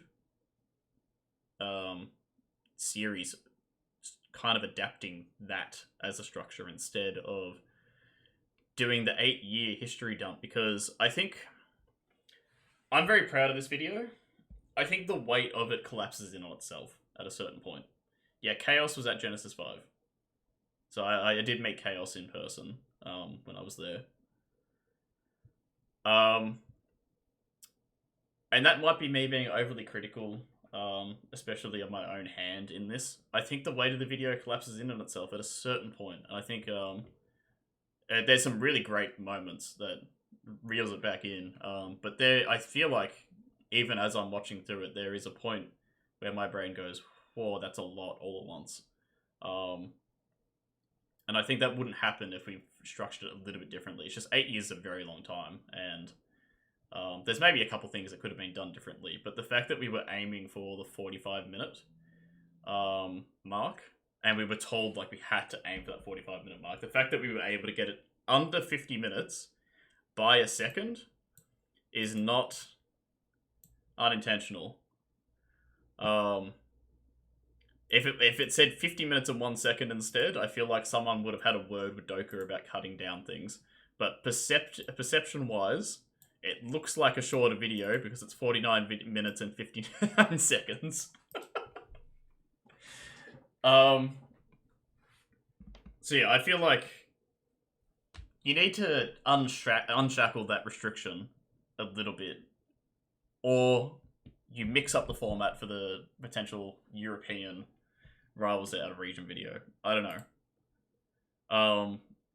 But God, this little slice of the video makes me feel like that would be such a cool way to learn about the European scene in particular, because it works. It works in the context of BAM 9, the introduction of RCS to Australia, and what it meant for us as a region. Like, just make a lead up to RCS Australia. You can cut out some of the early era stuff, and you kind of do like a slice of kind of, here are the players, expand Gong happens, and the momentum the community had going into RCS Season 1, and it eventually leading to, me traveling to America, Gabe traveling to America for Shine and Super Smash Con. And from the wake of that happening, you get things like the Crag Guide and the frame data doc. And, Gabe's influence in the beta team. And it's like a little slice of life video on just maybe myself and Gabe as the subjects, I don't know, of just like RCS Season 1. Like, I feel like it would work so well. Was also shaking. It's a weird tangent that I'm going introducing on, but I think Splice. that this part of the video That's is so right. good. Splice had come back again with his Fosbury. So we have the Splice that had made him the former theme champ, coming and the back famous in terror as a little tag callback. came with it. Splice and Jamwa Reintroducing were him both to the longtime story. veterans in Brawl before both became and this invested is in Jamwa's Melee and Project introduction as Melee. well. Along with Jamwa grinding out the game with doesn't players really like Gabe, have, SNC, Jet, and introduction Drizzle, earlier in the the video. two elevated each other to the point that either But were it was going really to be a relevant legitimate at this threat point. at BAM. Despite Jamwa rarely ever competing in Rivals, the community knew his ABSA could compete with the best. So we have Splice and Jamwa footage from City of Melee 8. Jamwa had kind of only started practicing for BAM like 3 weeks before. Like, the fact that we're presenting it in this way, where these two come out of nowhere, is almost true to life. Where they hear RCS is happening, and like, yeah, that's cool. I want to be a part of that. And they get excited about the game again. Splice grinds the hell out of the game. What have we got?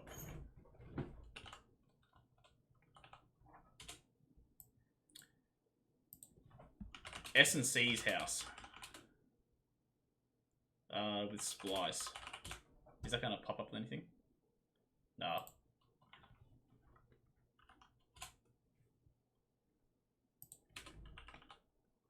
S&C's house featuring Splice. Here you go.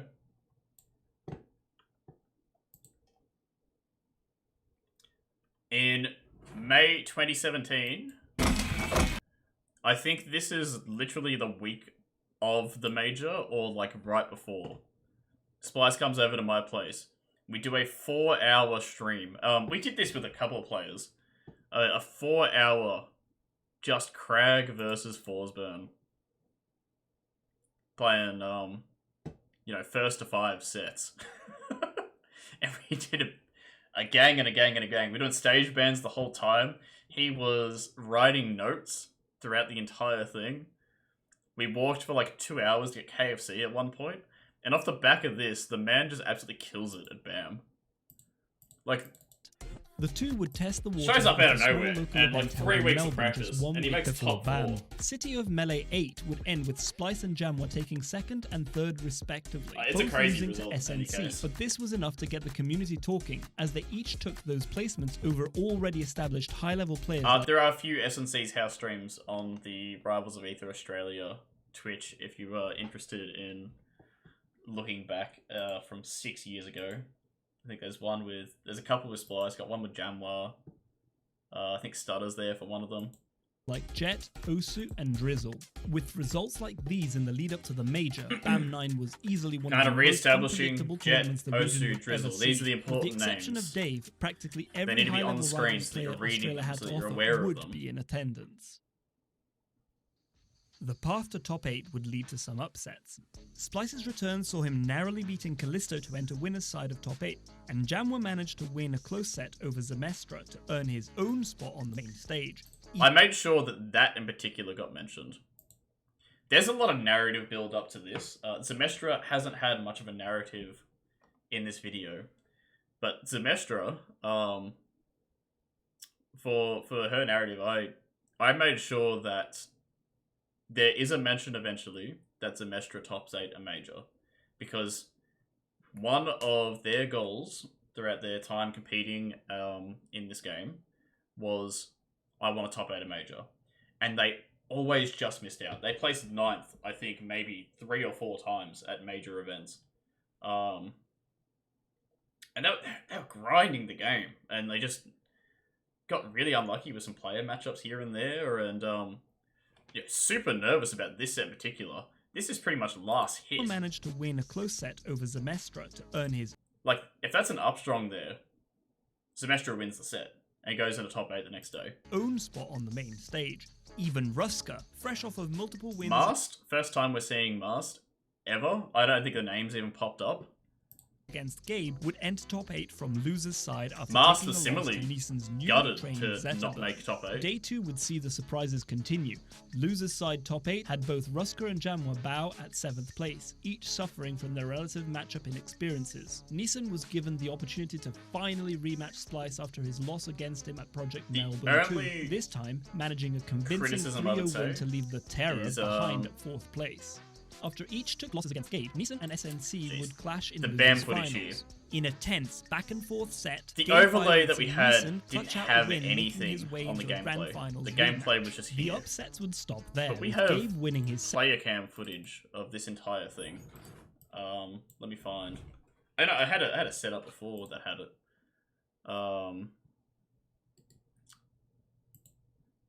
Through all of the top 8, we have player cam footage and we have commentator cam footage.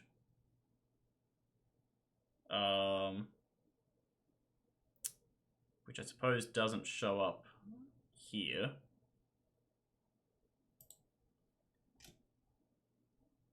In any case, it would have been cool to cut back to some of this stuff and show some players here and there.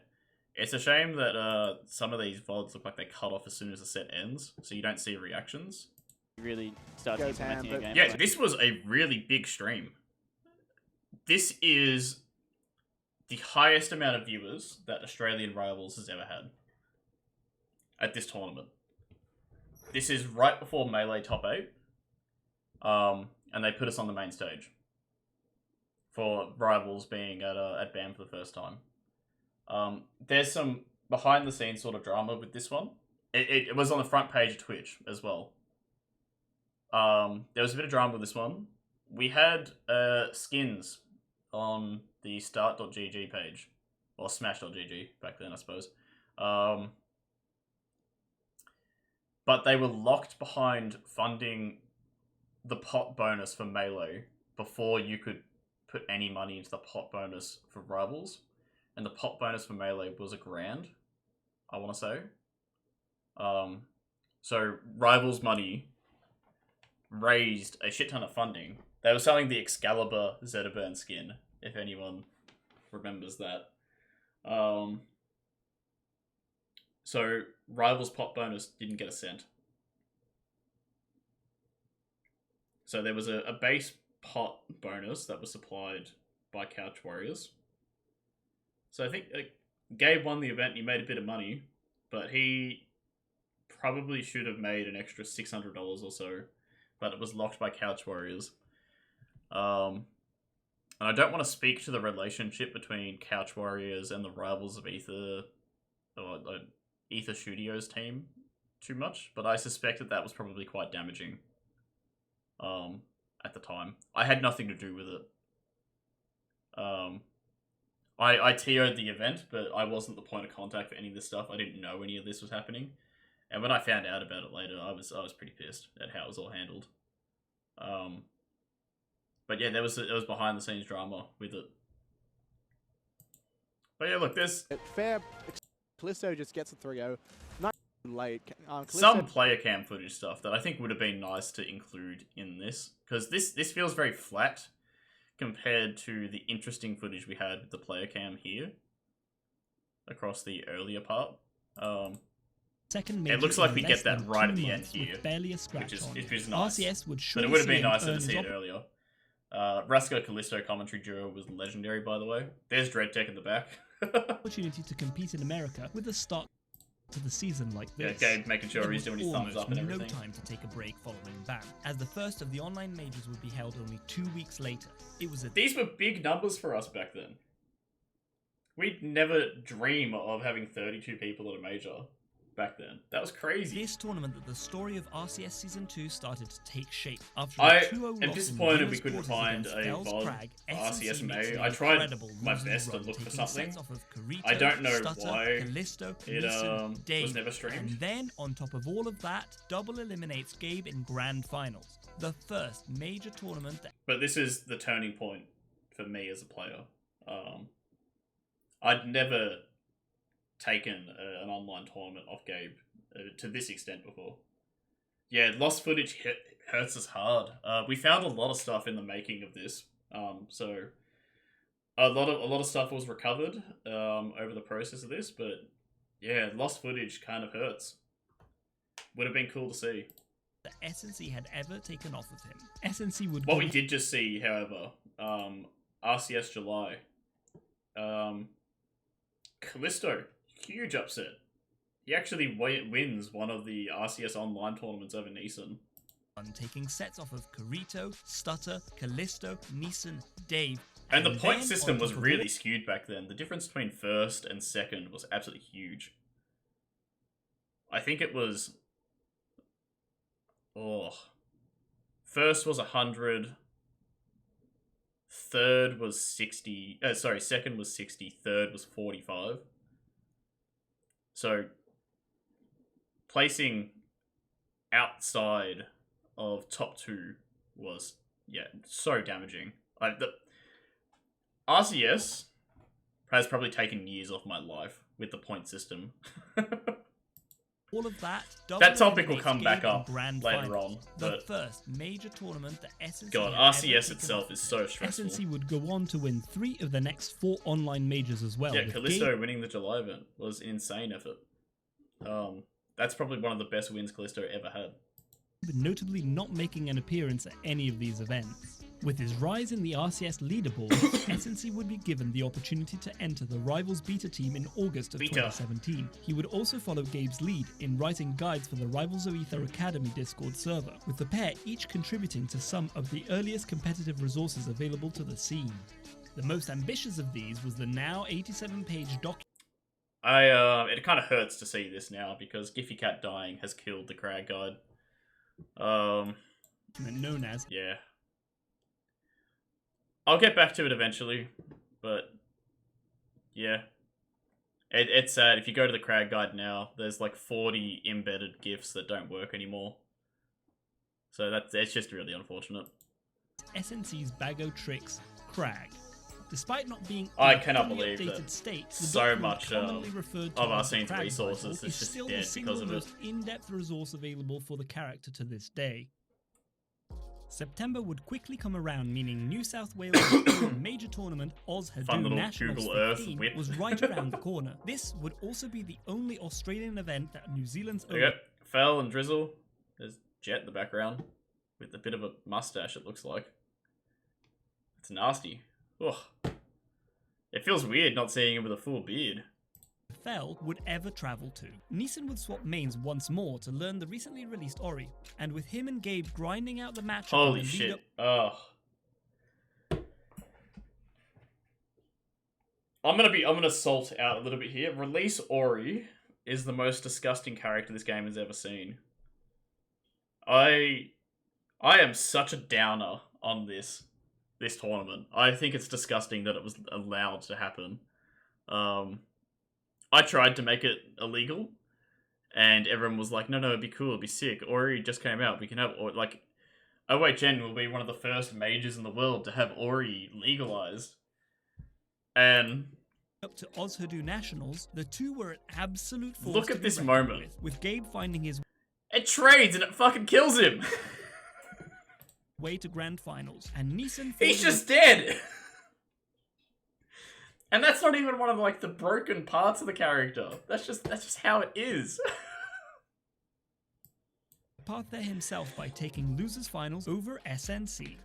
Oh, you just would not believe how upset I was fighting it across the entire weekend. Neeson, we had an Airbnb, and we were playing friendlies, like on the train and everything.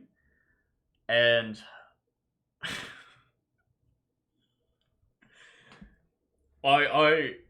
there is a reason this top 3 photo is as famous as it was.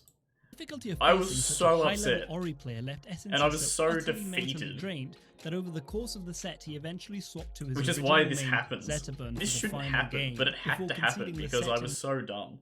I got halfway through my second stock, and I put my hands off the controller. I think I die at like 40% or something. And then just, yeah, hold the quit. Because I was like, yeah, I can't do this anymore. It was, yep. It was taking a mental toll, for sure. entirely partway through his second stock. SNC's frustration we are over the loss, as well as the struggling general to get state away of the through game at this. the time, can clearly be seen in what came to be I think it's like a... Fell's playing on stream, and I can't remember why. I think it's like Fell against the world, or there's a crew battle. Something similar. So I'm watching something on stream right now, and Gabe comes up to me, and he goes, "Yo, SNC, we're gonna do top 3 photo." I'm like, dude, I can't do it right now. I just let me watch this. I'll do it afterwards. Like, no, we're gonna do top 3 photo. It's gonna be sick. It's like, I don't want to do it right now. Like, I was still like salted out from the event. Neeson has a background in physical therapy, I want to say. I'm not 100% sure, but yeah. I think a lot of that comes from like meditation as well. I don't know. I think Neeson, very strong background, that kind of thing. So yeah, this is why this top three photo was taken like this, because I was watching Fell play at the time. I was like, okay, I just want to chill out, watch a stream. I need a moment. I've got my controller wrapped up and my phone sitting on the lap. be known as one of Australia's most famous top 3 placement photos. Gabe would continue his streak at local majors by taking out Neeson again, although he did drop the first set of grand finals attempting the Ori Ditto in classic Gabe fashion. Yeah, oh my god, Gabe With the playing the remaining Ori online Ditto as majors well. taking place September through to December, Australia's first RCS season would eventually... So, what's funny about the point system is that if there's so much weight on the line to place well in the season, once you hit about this point in the season, players start to look at the ladder and they know how the season's going to end up. And they get less motivated. Because, like, you know, there's no reason if I can't make top 4. Because top 4 got, like, I'm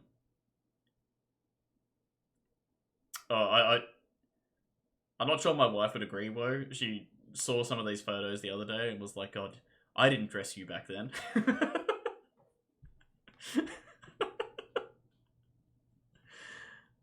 But I think placing top 4 got you a unique color in the online tags. I think that was a thing in RCS Season 2 as well. So when people realized, oh, I can't place top 4 anymore, they just stopped entering. So we got dips. November 13 and December 14 players on the back of a 36-player October monthly. Like, people got demotivated really quickly because of the point system. It was very brutal. With the remaining online majors taking place September through to December, Australia's first RCS season would eventually reach its end. With Gabe choosing not to enter the majority of the online monthlies throughout, the podium finish would instead find its way to the head TO for the season. SNC was crowned the first Australian RCS champion. I had no input on the effects, by the way.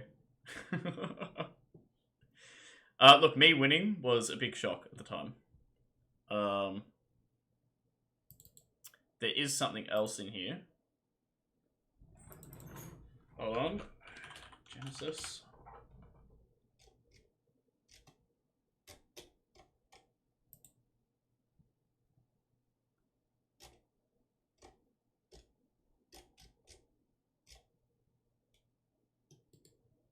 Here you go.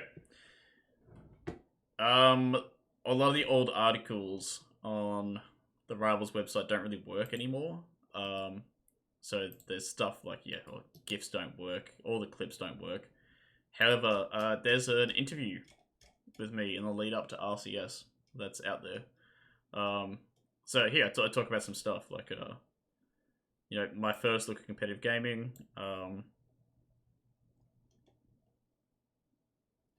This is me talking about my background. The anecdote about DreadTech and MSB is in here as well.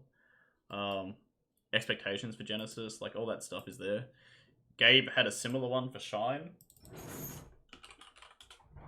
which I think it may actually get shown in the video. In the RCS finals at Genesis 5. However, SNC wouldn't be the first to represent Australia overseas. But Gabe has a similar one where he's talking about some stuff. I think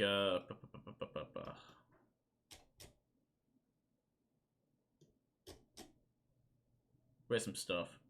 There you go. Tell us a little bit about the scene. All pretty close and friendly because it's offline.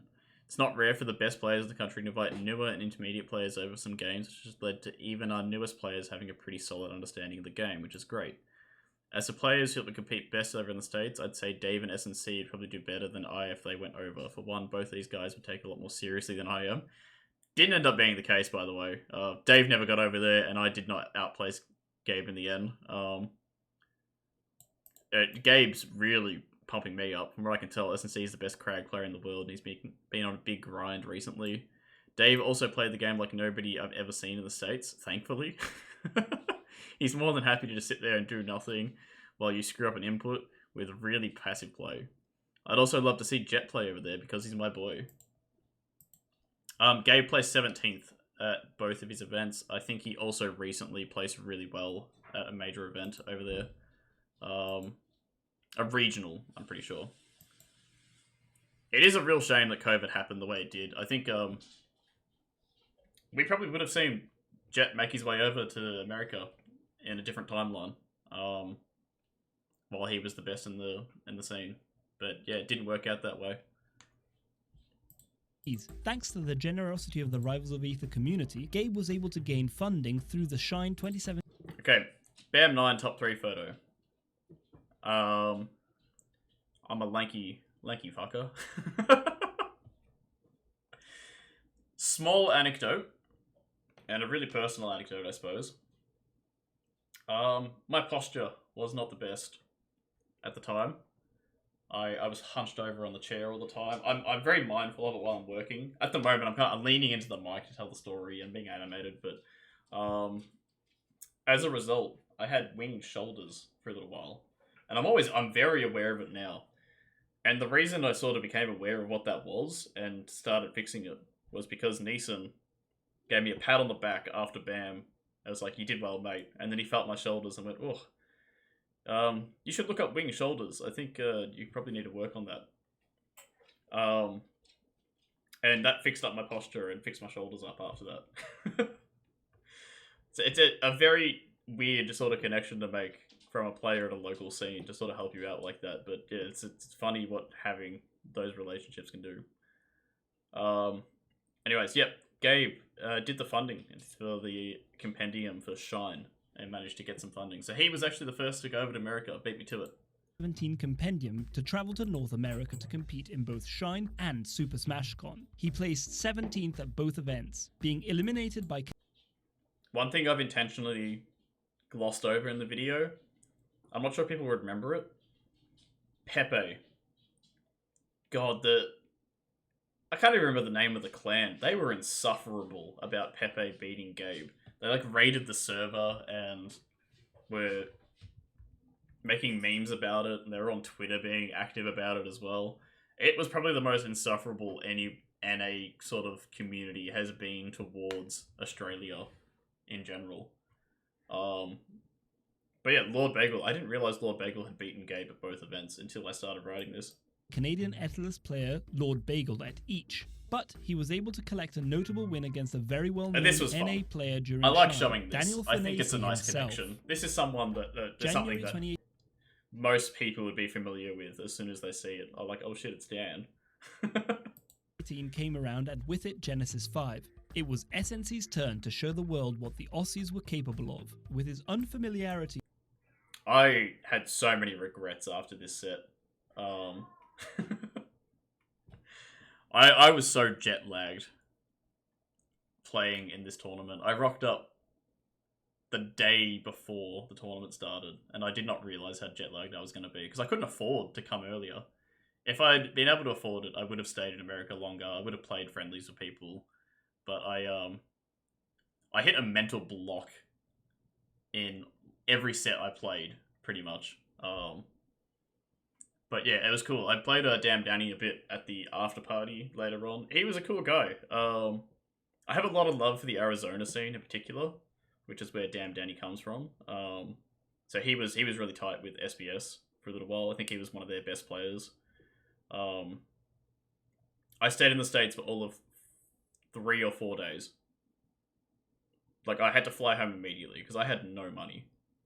It's the most broke I've ever been in my life, quite honestly. I started working full-time shortly after.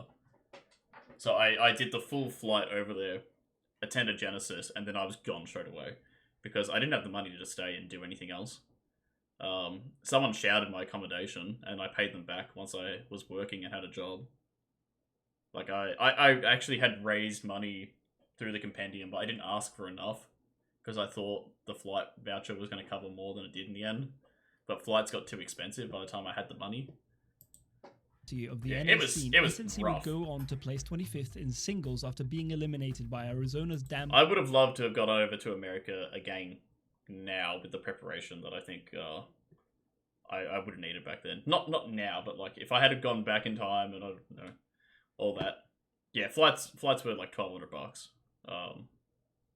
which I think they're much more expensive now. But there was a lot of money for me when I wasn't really working back then. Danny. A set where we saw SNC at his absolute best, but showing obvious weaknesses his opponent could take advantage I had bad of. air dodging habits, SNC would which Damn also Danny just notably earn took a advantage 5th place of. finish in doubles, partnering with Yeah, 2K MSB, is the probably what very I same expect, crowd at player least, who for inspired him America. to learn the character in the first place. The Australian competitors would return home with valuable experiences to share. SNC would focus his efforts on the relatively few resources available in the competitive scene, soon after releasing the first version of Rivals of Aether Academy frame data in March of 2018. So Doka originally wanted to talk about this stuff a lot more in the video. Yeah, no, Alphabet Soof name drop. Yeah, that's funny. I didn't really mention that to Doka, I think. But that was our team's name. I thought that was so funny. That was so good. Yeah, I think this is something I'd spoken about with Doka in terms of like the research later on. Sector 7G. And it was a huge tangent about the origins of, you know, me doing that work and why it happened and the timeline of things.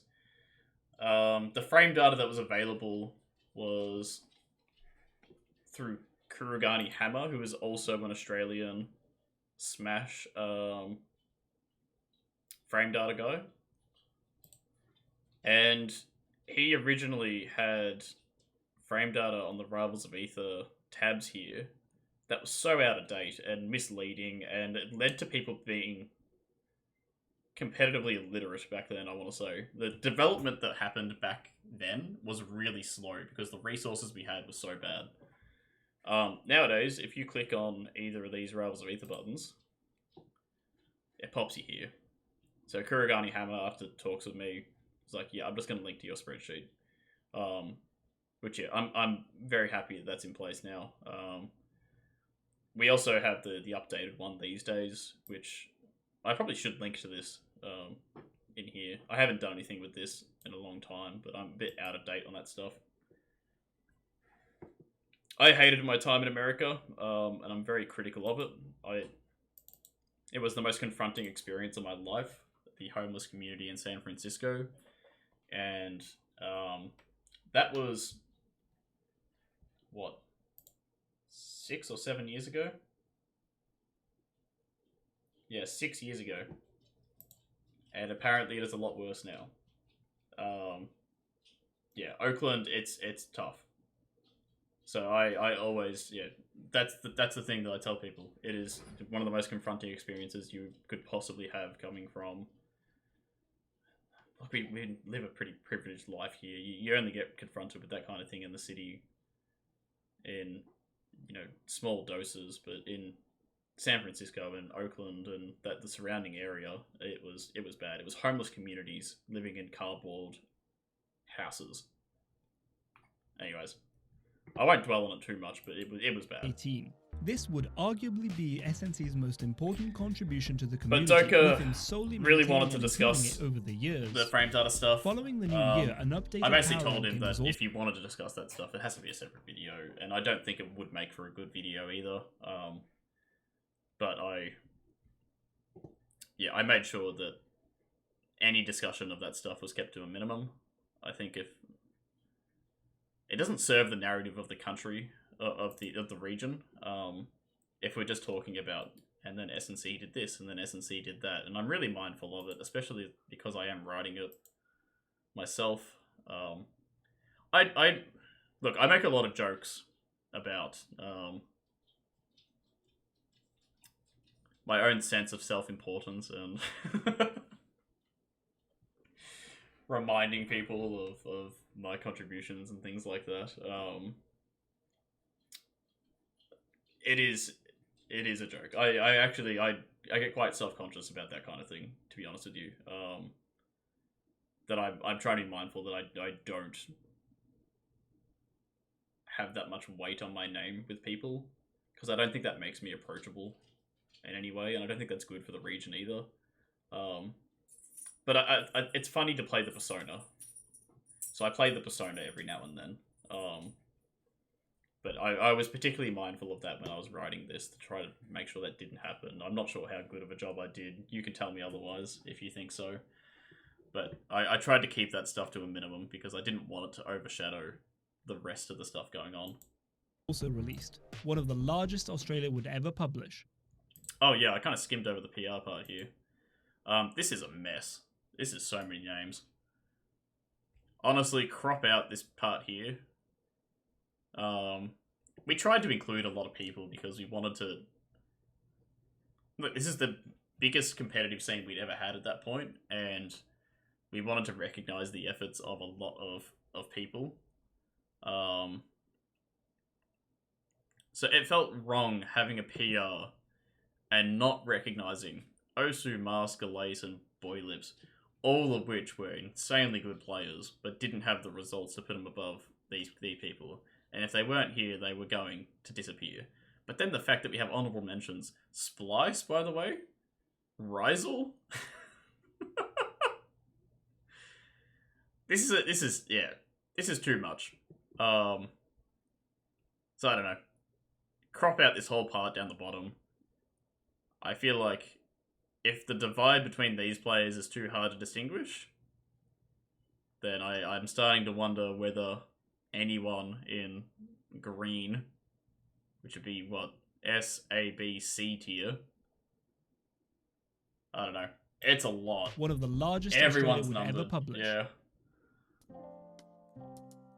With the conclusion of Season 2, the Oh, but it's also the first time that we've recognised that Gabe and I are on equal footing, kind of. Which is interesting. In the same tier, anyways. one of the largest Australia would ever publish. Alright. With the conclusion 2018. of Season 2, the Australia scene would start to stagnate during the off-season in early 2018. Expand Gong would return for its third iteration boy. in the year, seeing Dave win his first major event over both Gabe and Callisto. There, however, We don't have footage of that event. Hold on. Expand Gong. However, we have Twitch clips from Gabe's Twitch channel, and we actually have the moment that Dave wins the tournament as a clip. I'm surprised this didn't make its way into the final cut. That's it. Dave. Expand Gong 3 champion. Spangong 3 champion, taking it 3-1. Gabe distressed yet well hydrated. Dave pumped with a semi-topos. He knows he lost that fucking Elliot. There's no So gameplay. moral It's just expense commentary. after the Eliana match. I think it's time for some post-game interviews. That's it. It sounds like Gabe played Aliana for a match as well. Aliana must have only just come out. I know, that's pretty wild. We have a few random things like that where the tournament's gone, but we have clips of random things. wasn't any Like, I dug for stuff. I found so many things. interstate presence to be seen this time around, an unfortunate sign that the scene wasn't expanding as expected, and had even But we have like a started little no expand gone 3 sad face VOD thing here. But we have the commentary of him winning, so it's kind of weird. to bleed some of its most talented players. Despite Gabe making appearances at major events, it was clear that he was slowly drifting away from the game, and players such as Splice, Jamwa and Ruska, whose arrival had made such a significant impact at the start of the last I spoke about it earlier. How we introduce players is important, but making sure that players don't disappear without a mention was also important to me. So that's why we have things like an exit here. So Splice, Jamwa, and Ruska, this is their exit from the story. They may show up kind of here and there over the years, but they are not important to the narrative at this point going forward. I actually reached out to Ruska in the making of this video, and he got super nostalgic about his time in the community. DreadTech I saw was posting on Twitter as well that it's brought back so many fond memories for him. I haven't heard anything from Splice or Jamwa, but it'd be cool to hear their input as well. CS season had essentially disappeared from the community almost entirely. But But talent yeah, would appear in most of those 2018 important from an figures, they have an unexpected place exit with Pretzel, at a who certain hailed point. from Western Australia, a state that was But with an exit, you come an introduction as well. So Pretzel. largely isolated from the rest of the rower community. Pretzel began his time Here's with Pretzel's Rivals by introduction. Maynard Crag, but was captured by the sudden And release of I really Eliana and tried Sylvanas my in hardest April to of find some 2018. gameplay of He would Pretzel immediately early on. make the This VOD. I don't know much about what Jamla's doing at the moment, unfortunately. Hold on. This VOD that I have.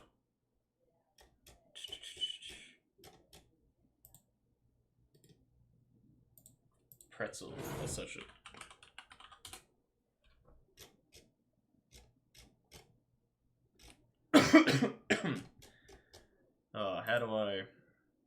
How do I find this?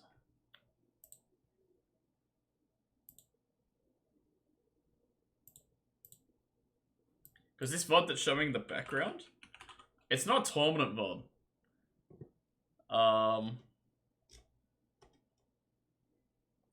This is Pretzel and Conga Heli finding a bug in the build, and they recorded it for YouTube, and it is the oldest known footage of Pretzel's Aliana.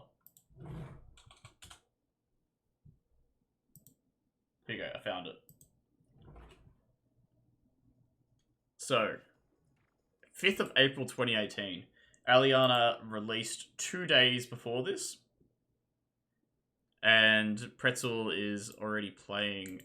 I think that's right, yeah? I'm not confusing my years, am I?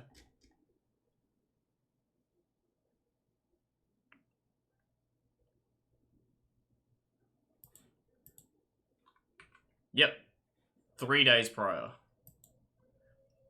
And already with the Skyrat tag and everything.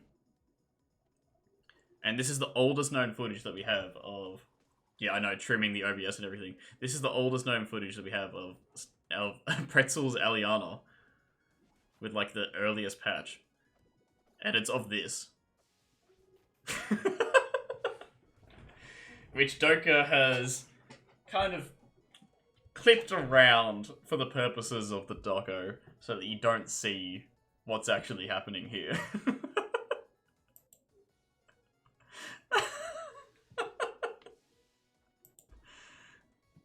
They eventually figure out a way, and I think this is kind of where we clip back in. The swap to Eliana, and almost overnight, Oh no, Pretzel it's at the became start one of of the the leading VOD. community members in Before terms of the labbing the clip character happens. early into their competitive meta. Thanks to this, So there's, yeah, funny that we were able to find that. That's the oldest known footage that we have of Pretzel managed to Pretzelli. improve at an incredible rate, making him a legitimate threat at events soon after. This would also But yeah, start him on a path Western to eventually Australia gets a become bit of strong recognition in community this, leader, and alongside his longtime friend maybe R&D, more than some take of them the were initiative to expecting, begin honestly. developing Some a of the new Western scene in Australian Western events were a Australia's little bit capital scuffed, city and of we don't Perth. have footage of some of those. RCS would soon But return Pretzel for felt season like a 3, really and important just like figure. the year before, it would begin with the next iteration of Battle Especially Arena with, Melbourne. After a disappointing interstate Pretzel's turnout recent for efforts. Expandgong 3, the New South Wales scene would attend BAM 10 in full force, with this being the only time that Dave would ever travel to Victoria to compete. Pretzel's attendance Dave actually had a suite.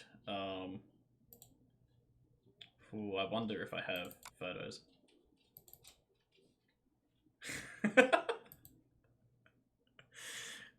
This is a suite, a crown, and we all just rocked up and played Rivals in his hotel room. I slept there next to the window, and then I woke up the next morning and had the scare of my life. Got a great photo of Gabe at the front. Yeah, what else is in here? Just like... This is the kind of setup we had. We had 4 tables sort of sprawled across. All the setups crammed.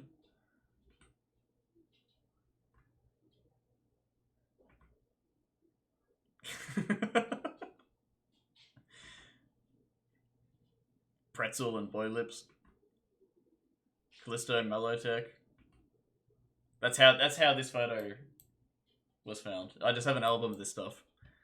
as the wild card from the West saw him Look at Pretzel with top the 8 tank top placing and in his everything. very first Rivals major, with a significant win over Osu, thus marking another shift in the scene. Gabe would face an upset loss against Boy Lips outside of top 8, placing him in losers and outside of Neeson's path. Winners finals would instead see him facing I do like the little pop-offs that happen here. I think the structure of this, it feels good. I still like this sequence. It does feel like a little bit of like, you know, we're getting results and things like that, and it kind of starts that sequence, but I think it really works here. 8, placing him in losers God, and look at the outside of pop-off down the Neeson's bottom here. path. Winners finals would instead see him facing Dave's Arcane, which would surprisingly result in a swift 3-0 in Neeson's favour. Outside of top 8, we would also see Jet manage a surprise win against SNC, forcing Now we actually I don't think we have the VOD for this. BAM 10. There is no BAM 10 footage on YouTube. What I do have, which I discovered only quite recently, and I will upload this if people are interested. I have all of BAM 10 pools recorded.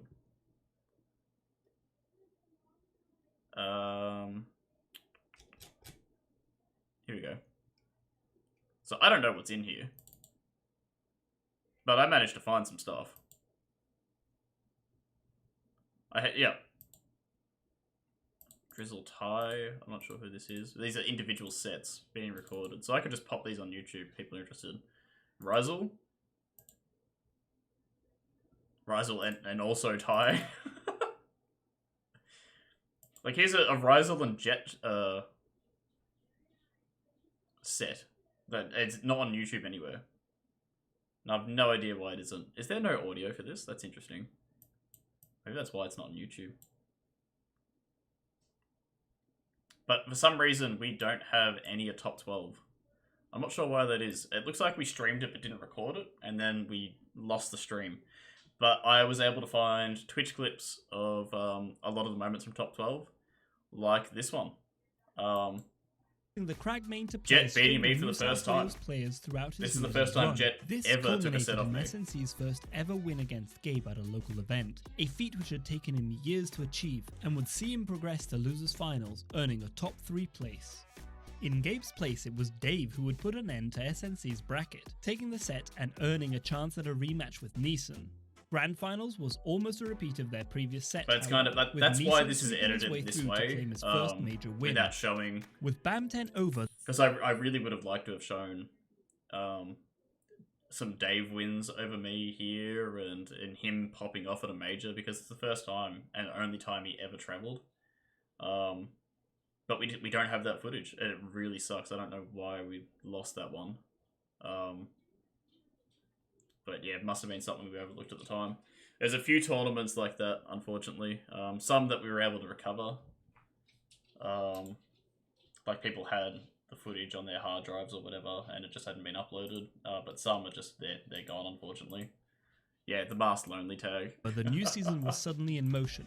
In Victoria, the competition was becoming quite fierce, with Jet's win against SNC being just the beginning. This is kind of the transition point, right? So I've kind of framed it as like, you know, Jet really popping off and beating me. But at the same time, we got players like Mast and Osu High-level rising up players in the like ranks. Jet and Osu, along with a young Zetterman player under the tag Mast, were each closing in on the gap between them Because and I need the to start Victoria establishing these powerhouses that guys. Neeson These are the and people SNC that are had coming been in and for going to be almost 3 important years. in the next wave of Competitive things, players right? in New South Wales were cultivating a healthy local scene by inspiring talent, such as Mata and Katsune, with Mata gaining attention. Matter is an interesting one, right? I'm gonna quickly check.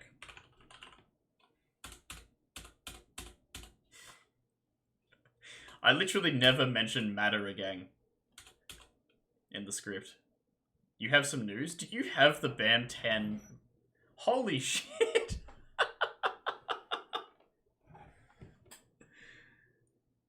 Could you please upload that? I would love to see the top 12.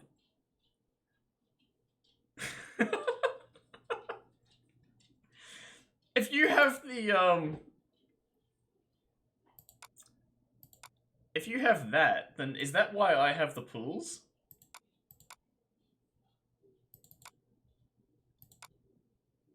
Did we record pools on my setup and we recorded a proper stream on yours? Oh my god. Ugh, I should have reached out to you. Okay. Yeah, Matter, I think it's weird that he's in the script and never appears again. Especially because he gets his own little line here of like a technically impressive Clarin. Like that's like little puff details. That's good that you're establishing that. And then I just never talk about him again. Because Matter was in the original cut of the Mega Metal Cabin script. And that's stuff that got cut down on. There's probably like maybe 10 minutes of voiceover. Oh, maybe not quite 10 minutes. It's probably close to like 7. 7 minutes of voiceover that was cut over the course of a couple of variations of the script. And someone like Matter, and later on Obscurity as well. Like people like them, they had stuff in there, and they unfortunately like had their role reduced to the point they're barely in it. So Mata is one of those people for sure. Mention for their Katsune as well. and Katsune for their Ori, on top of going on to Katsune's become a role prominent tournament organizer for the mostly region got in the reduced to their upcoming TO seasons. duties. This new wave of offline players in you New know, they South were Wales were almost left a without top player big in New South event to Wales look for a very long forward to, time. however, with Ozhadou closing their doors in 2018 and leaving a gap in the schedule for a new potential. Oh, really major funny, by the way. Ozhadou like just came back recently. They just had a huge major, didn't they? series to take its Yeah, place. no. At the How do you squeeze in the Mast was the head TO, but he wasn't actually the head TO thing? Like, that's, yeah. time, Puff Star, details like that. Australia's head TO for Project Melee, had a series of PM and Smash 64 locals under the name of Metal Cavern. Having last hosted Rivals in the very first online bracket all the way back in 2015, Star would now approach SNC to discuss running a new major. I'm going to go back for a second here. Was in the very first online bracket. So, yeah, we're having to re-establish who Star was. This is like a little Easter egg at the start all of the the way back in video almost. 2015, Star would now approach SNC to discuss. This frame kills me. And this is like a super work in progress one as well. Hold on, I know how to find this.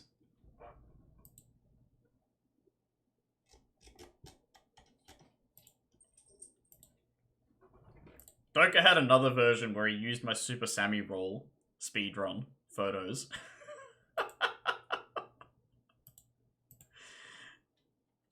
It jump scared me when I saw the first time. I don't know. A new major focused on Australia's. He was gonna animate it like it was Canadians from South Park talking, and they had like the mouths going up and down and moving.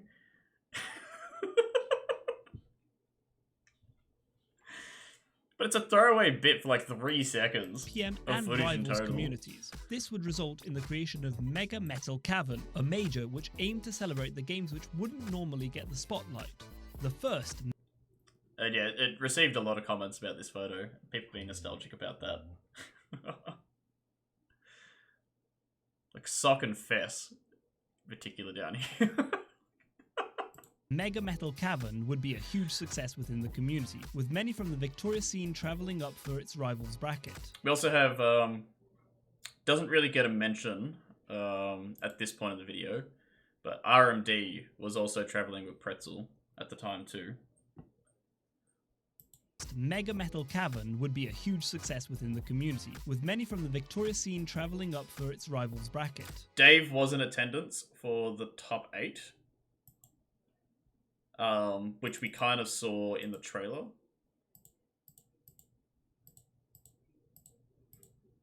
Like this is Dave with his hands in his hand, his head in his hands after Neeson lost.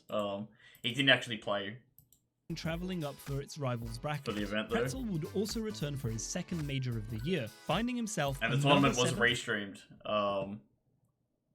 So everyone here knows the results. Because it was restreamed later on by Slime Place finish for the Western Australia scene. He did me a favour. The most impressive and, result, restreamed the however, tournament. came from the 16-year-old Mast, taking out 2 of the best I think players that of the VOD country is in available back-to-back on sets, my suddenly YouTube channel. placing him in winner's side of grand finals. With both If I'm Neeson correct. and SNC now playing from losers, it was inevitable they would face in Might not losers be on the finals, Rivals Australia making it an YouTube. all-Victorian top 3 for Mega Metal Cavern's premier event. Despite Yeah, it's cool. playing Slime from Mage behind, recently Neeson on once Left again in the found his Stream way in doing front with a Rivals new 2 character, gameplay. his Rhino, clawing its way Get a past couple of really both sick SNC clips, and which then is Mast awesome to win see the him playing. tournament. Some Rivals 2. The online Season 3 major I've kind of glossed over the actual context here. losers finals, But- SNC and then Mast. Mast. Huge performance. Beating both me and Neeson. Ultimately didn't win the tournament. But then we kind of have to place emphasis on this because we're setting up almost like a punchline. No, I didn't see Mast result at Pissmas. No, I hadn't. To win the tournament. The online But yeah, we have to kind of establish Mast placing second there and putting a lot of emphasis on it. because we want to sort of do a callback for that. A fourth is crazy. That's insane. Season 3 majors had been a He actually commented on the video. Yes, I did choke 3 major wins.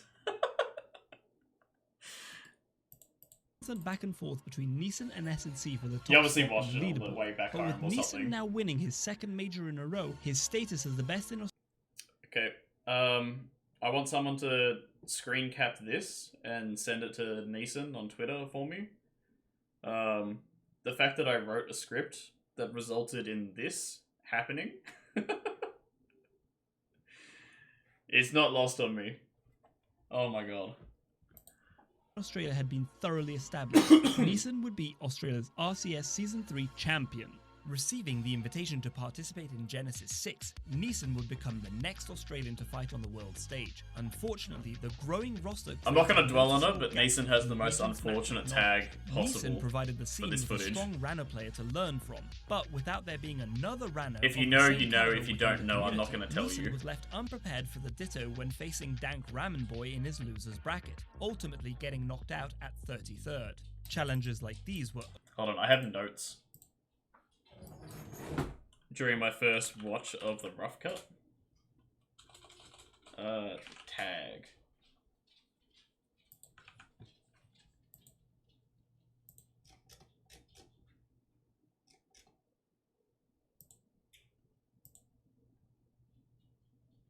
Yeah, look, Neeson had only received some, like, pre-coaching, like, 20 minutes before this set because he didn't know how to play against Rano. But yeah, I made notes during the rough cut, and my note for here was just like, holy shit, Neeson's in-game tag at Genesis 6 is so unfortunate.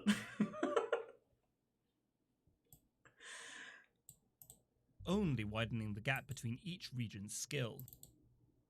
2018 would close with a new, bittersweet power ranking, as it would be the last one for Neeson, having I liked the little cards for the power ranking. I thought this is a nice one. with a new, bittersweet I like this format. I thought it worked well. I was thinking about physically making these as cards at one point, and then, you know, mailing off the cards to everyone so they had a physical piece of like Rivals PR memorabilia. I think that'd be cool to do. But yeah, there's a few players here, like Matter and Glace making an entry. Yeah, Fell's so consistent at 7th. power ranking, as it would be the last one for Neeson. Having achieved his goals with the game, he decided that Genesis 6 yeah, felt like the Neeson, natural endpoint for his career. Notably, by this point, Dave had also slowed down on the game, and with Gabe also retiring as a competitor, This is the kind of thing, right? This video is being told from my perspective. And I'm pretty aware of that, and I think there's a little bit of bias shining through. It's upsetting to think that these players who had such an impact on the first, 3-4 years of the game, they disappeared. A lot of the players in this early part of the video aren't around anymore. Is some of them in any capacity whatsoever, and I find that upsetting. Just a little bit, anyways. But there are people here, like, that Solus saying, yeah, I got to play Dave. There are people who never experienced a community with these people in it. So I cannot stress enough how important players like Dreadtech, Splice, Dave, Neeson, all these old school players, how important they were to the culture of the community for such a long time. Players at local scene, like Zemestra, someone like Drizzle, Stutter, like they made such an impact at every single local event. Mast stuck around for a bit longer after this and kind of came late into the game, in comparison to some of those old school players. But these are players that had a really strong cultural impact on what this community is. They're the reason why people were so passionate about it back then. I myself contributed back then, and I'm the only through line from day one. No one else has that through line that I do, but I still feel like it doesn't mean much without the context of all of these people. And that's why this video exists. I'll have less to say about stuff from this point forward, because everyone is kind of familiar with the stuff going forward. You know, there's some of the stuff from the next year in the context of the video is still maybe outside of the general perspective of most people in the community at this point. But these were the stories that I wanted to tell. This is why this video exists. And that's why you kind of have this kind of like reflective moment at the end of this section here,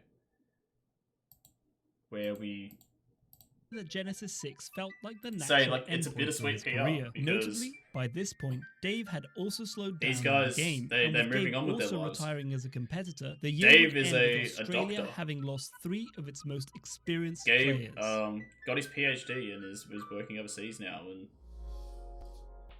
I'm not even sure what kind With of some stuff of the he's most working on, to be experienced honest and with you, long-term players having moved on from the game, 2019 was a turning point for the But yeah, people get older, they move on with their lives. That's what happens. I mean, I myself, I don't do much in the community anymore. I pop in every now and then, I do stuff. That's why you have something like this. But, it's what happens in life. When Rivals 2 comes around, we are going to have Rivals 1 veterans, and it actually is going to mean something, because we have 8, by that time, 9 years of history behind some of those people. That means something. I think so anyways. So here we go.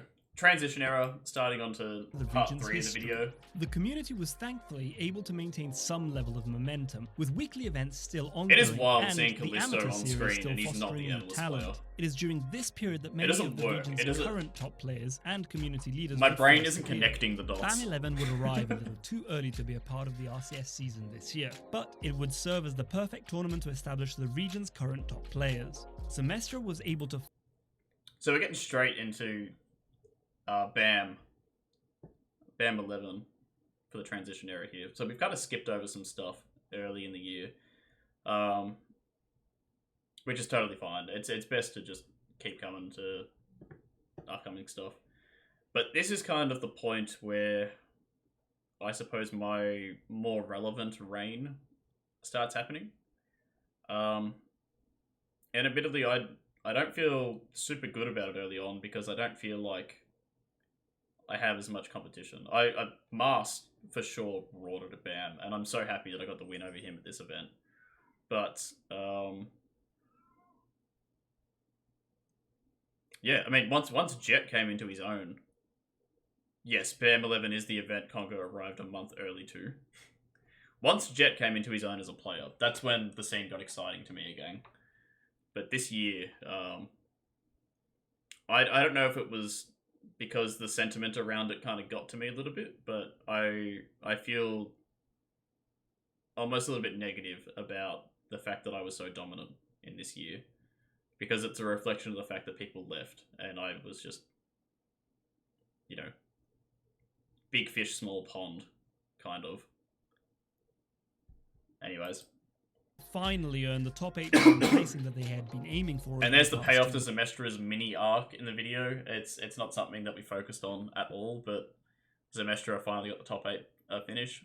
That's why those little pieces were told during the script, so I have that little payoff. If Zemestra was watching the video, that is a payoff specifically for them. Years. And relative newcomer to the scene, Conga Heli would have a breakout And performance Conga with introduction? Guyana, That's eliminating crazy. Australia's former champ Gabe in his first set of top 8. New South Wales would offer one more talented player to the event. Having been a consistent player at locals for many years, Blaze would make the trip over with the help of funding from SNC. With The funding from SNC thing, I mentioned earlier, when I went to Genesis, there was the brokest I've ever been in my life. And I hated not being able to travel to events. So there were a few times over the course of a couple of years after I started working full time, I was making good money, that I helped people make it into events. So I sent money to Pretzel. I think I helped Jet make it out to one of the Sydney events. I don't know if it was OHN or something. I think Glace. I paid for his flights for BAM. Like, I made sure that some key figures that I thought really needed to be at events had a way to get there. And we kind of called it the S&C sponsorship back then for a little while, because I did it a few times. I don't remember how many in total, but yeah. That's why that kind of got a mention there, I suppose. With his Etalus, Glace would go on to roll through the Glace was actually playing with the S&C tag in like start.gg, like as the sponsor. bracket, earning wins over Gabe, Osu, and There you go, Conor S&C before Glace. reaching winners semis against SNC. Although Which is being why Joker asked me about it, because he was kind of confused as to why it said S&C, and I had to explain to him the sponsorship thing. semis against SNC. Although being double eliminated by SNC at the event, Glace's bracket wouldn't end without him somehow managing one further upset, beating Jet in losers semis to earn himself a third place finish to the tournament. Huge upset, by On the the way. I could Victorian not side, believe it at Mask the time. picked up from where Mega Metal Cavern had left off, reaching winners side finals after once again defeating SNC in a close Game 5 set. History would unfortunately Look at the throw with the hands. Oh my god, this boy's upset. in a close Game 5 set. History on the Victorian What happened? in a close game, once again defeating SNC in a close. I think I tried to do a break roll, and I timed it wrong, and I died. So because I tried to be fancy, I died for it. Game Just like I'm 5 throwing my set. hands up like, History would missed my cool tech. unfortunately repeat itself, however, with SNC coming back to narrowly defeat him over the course of a 9-game grand finals. Little pop off with the face there, you can see it. Season 4 of RCS would begin soon after, and with a completely new structure. More emphasis Oh, would be he's so placed on lame and he offline doesn't know tournaments it. this time around, with events from a much wider range of regions. Perth would see the first of these, with Big Win Championship 2 offering the first Rivals major to be held in Western Australia. This was but a humble bracket with 11 entrants. Yeah, and Western no Australia, gotta but mention. Pretzel in attendance. Congratulations, But guys. it did serve as part of the foundation of the still developing Perth scene. With their major events delayed until later This is in me the season, establishing that Victoria Western and Australia New is a South place. Wales would see their local tournaments added to the first half of the RCS calendar. Continuing through the Metal Cavern series, New South Wales had unfortunately lost a lot of the talent they once had over the previous year. This footage that Fortunately, we're the scene seeing had isn't kept Suna RCS running local. events for the dedicated few that remained. Victoria, on the other hand, was seeing a resurgence. And this in is an activity RCS local in following ban. Victoria as They well. began to form an incredibly tight-knit group. We had within the one Couch local Warriors per state, roundabouts, which counted with for players RCS like Rendered once. Spy, Cherry, Random Salmon New Flame, Zealand Mellowtech, and also Ludovision had an all RCS adding event to an that already season, I strong think. core group of players. Oh yeah, true. New players. First time mentioned for all of these guys. Yeah. The ongoing tradition amongst the group was to head out for an HSP after each tournament. I had to explain to Doka what a HSP was as well. Which is where some of the scene's best post. Now, can someone tell me who this is? This is the one I'm confused about. Because we have Ludovision, myself, Random Seven Flame, Mellowtech, Osu, and Mast. But who's this guy? That's Alex? Who's Alex? Andrew's friend, okay. Post-game analysis would Sure occur. thing. Across the sea, Biggie 2 took place in the very early stages of a newly forming New Zealand scene. Many would point to Yeah, I this think event as the first time that the Biggie New 2 Zealand was Smash RCS community really embraced because we Rivals. wanted Fel to have a an RCS longtime event. keyboard warrior, That is would the only reason unsurprisingly that take the top spot. Biggie Although he did was find RCS himself was with some because competition in everyone Jarsi, in Australia one had of an the few other RCS players local in this event, event and who Fel, had who experience was competing competing in against the online only, Australian scene. it wouldn't have been fair for him to not have an RCS local in some way. So we found a way to make it happen, and Biggie 2 hosted a bracket there. Which was actually like featured a lot of the people who eventually went on to invest time into Rivals in the year after. I think a couple of the NZ players were surprised that Biggie 2 was mentioned in the capacity it was. I think I'm not sure if it was Egg Time that maybe mentioned it, like maybe it was Tori, said that it felt like Biggie 2 was mentioned as the, you know, the start of NZ Rivals, which is not accurate. I don't think it is represented in that way in this video. That's my opinion anyways. I haven't framed it like that in any way. But you have to recognize that NZ Rivals had huge dips and waves. But there was a period there where a lot of people were interested in playing the game, but no one wanted to commit time to it because it wasn't going to be at local tournaments. And Biggie 2 was a tournament that people could actually play in, so people showed up, they actually got excited about the game, and then they completely forgot about it again 2 weeks later because it wasn't going to be at any events anymore. And that didn't change until Definitive Edition came out. So Biggie 2 is kind of important in that context, I suppose. But it's more so because Fel needed RCS points, and we needed an event that he could attend without having to travel overseas. Mega Metal Cavern would then return for its second entry in November of 2019. All of New South Wales' best were in attendance, and the Victorian scene found representation in SNC and OSU, as well as Random 7 Flame. The fresh wave of players found themselves competing against their interstate counterpart. I laughed so hard when this meme popped up.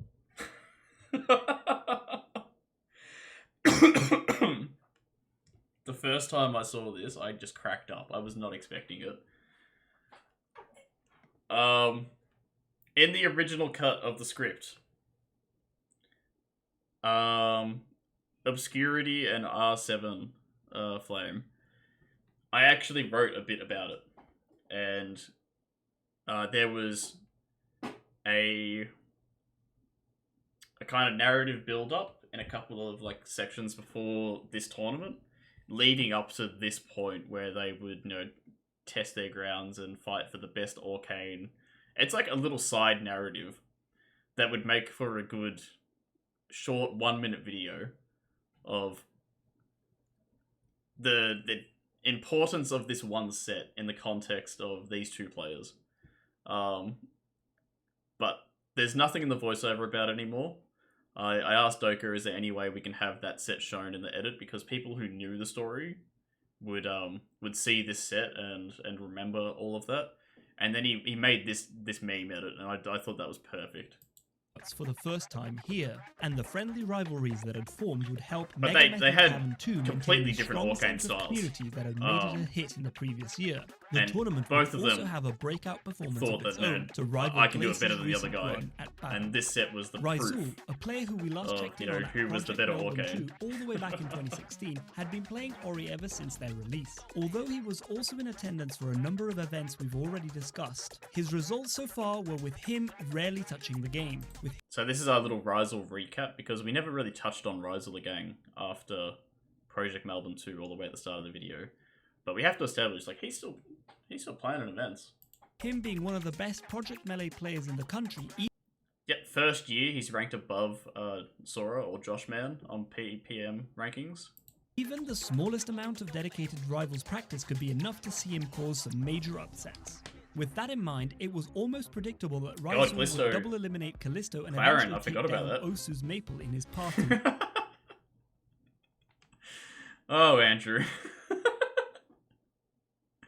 He's just there with the camera pointing directly at the setup. Losers side grand finals. At this point, there was even genuine uncertainty over whether SNC could take him down. With a score of 3-1, Mega Metal Cavern 2 would go the way of the Crag main in the end, earning SNC his second major win of the year. I was really happy about this tournament, how it was all set up. I think it ran was really clear well. that Raizul was starting to adapt to SNC's tricks over the course of their set, however, which proved relevant coming into the final major event of the year. Closing out the RCS season, Couch Warriors Cross-Up 2 was held a month later in Victoria. There were some significant upsets at this event. Jet I mean, losing this to was both Zemestra and huge. Conga I Heli could saw not him believe that placing result fifth, either. for example. But the most notable Jet has the biggest upsets against him of any player in Rivals history. I swear to God.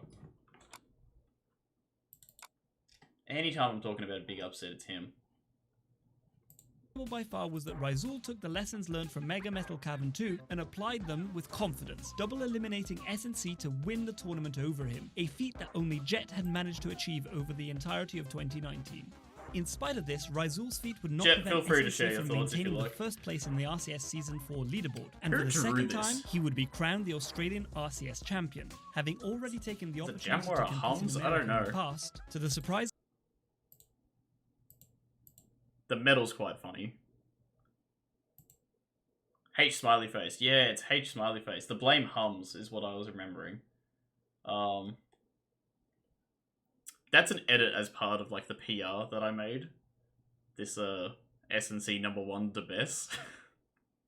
And I had it in a folder that I sent to Doka, and he decided to put it on the medal. I thought that was funny. having already taken the opportunity to compete in America in the past, to the surprise of many, SNC would eventually decide to pass up the opportunity to attend the NA Finals event, Genesis 7, onto the second place finalist for the season. Jet had been trailing behind SNC all season, although the final 2 events of the season saw Osu in attendance at both Mega Metal Cavern. I think the only miss on this section here is that it doesn't show the leaderboard. It doesn't show the points tally. I think if there was an edit made that showed the points tally before Mega Metal Cavern 2 and before Couch Warriors Cross Up, it would have shown how far ahead Jet was. 2 and Couch Warriors Crossup. So as the context, and then you add these 2 tournaments and you see the points, get added, and that's when the netting shift him happens. 2 third-place But without the finishes in context of the process. actual points, With Jet underperforming I'm not in sure the how last much it event of lands the for year, me. the leaderboard changed dramatically, ending with Osu I don't know if just that's narrowly important. in front and earning his chance to compete overseas. 2020 would begin, and with the full This might be a support of me the thing. Australian scene, Osu would go on to attend Genesis 7. After a hard-fought bracket losing to both Blair and Primetime, he would eventually return with a 25th place finish. God, I'd actually Back forgotten home, about the Primetime Rivals until scene- this as well. I'm not sure if Primetime does stuff anymore in NA Rivals. Yeah.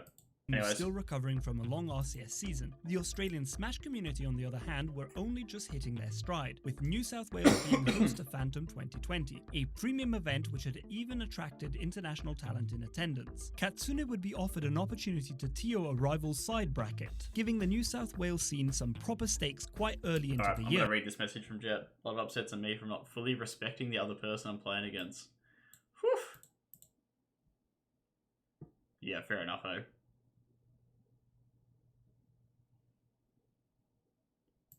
This event would see the likes of Jarcino, Glace, Obscurity, and Katsune all in competition. I can but understand the real that. There's story is weight that Mast, when for you're the third playing time in against his certain career, players, would right? be And if you denied don't have the that win weight at a major on yet someone again. and they show Rizul, up still and fresh perform off of really his well, victory at it can Couch catch Warriors you off Cross Up guard. 2, would prove too strong for the sole Victorian in attendance. Phantom 2020 would be the last.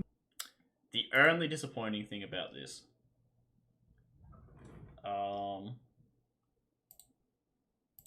is that we don't end this Mast sequence. Up.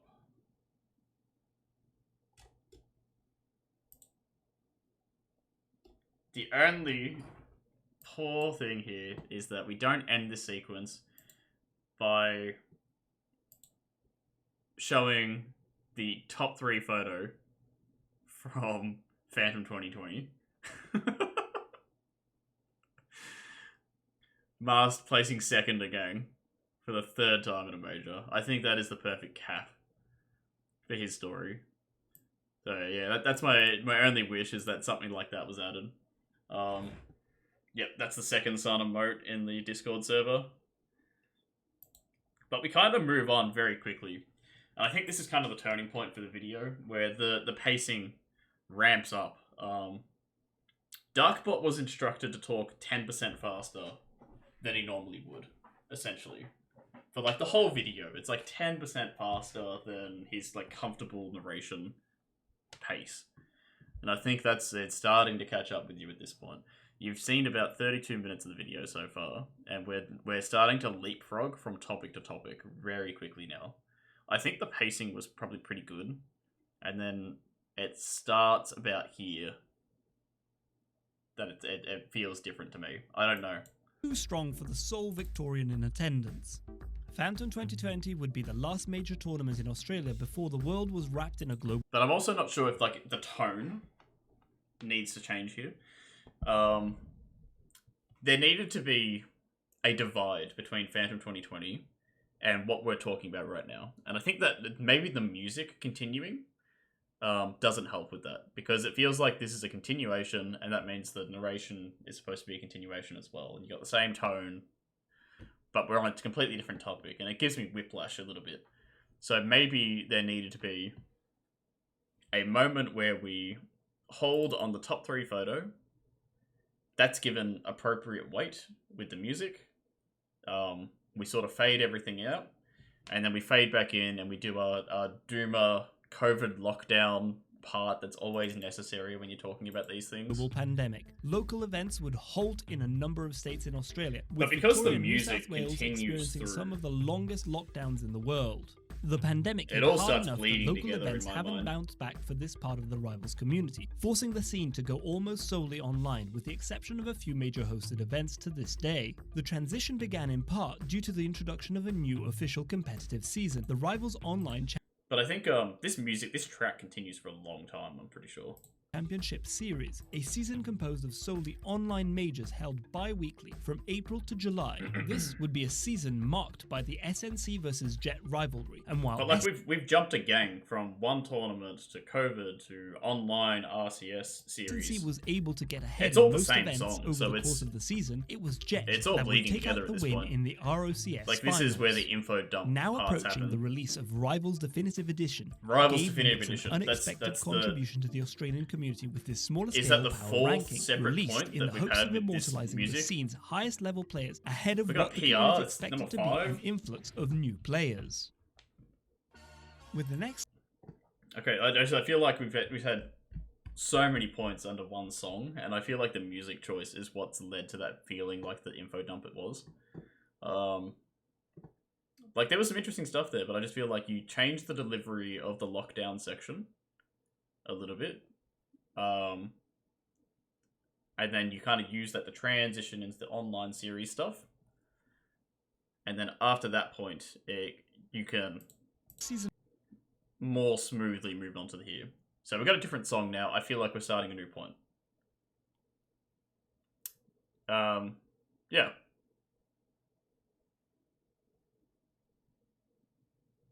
I mean, this is set in the future. This is of Locks RCS it on approaching, ruling over the perhaps city. The biggest development during this time was SNC's retirement from his duties as head TO for the region. Since taking over the weeklies from DreadTech back in January of 2016, SNC had huge 7 entrants for that online event, by the way. TO for the region. Since taking over the week I TO'd a local in January, and then I held my first online tournament the week after, which is in February. And it annoys me that the voiceover says January, but the screenshot says February.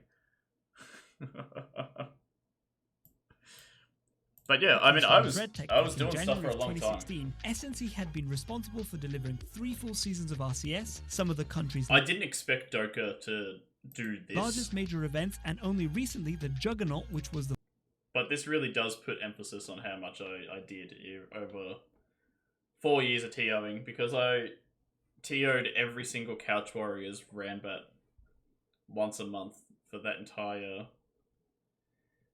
3-year period. So that's probably, you add 36 locals to this as well, around that number. Yeah. It's a lot, man. There's a lot that went into that.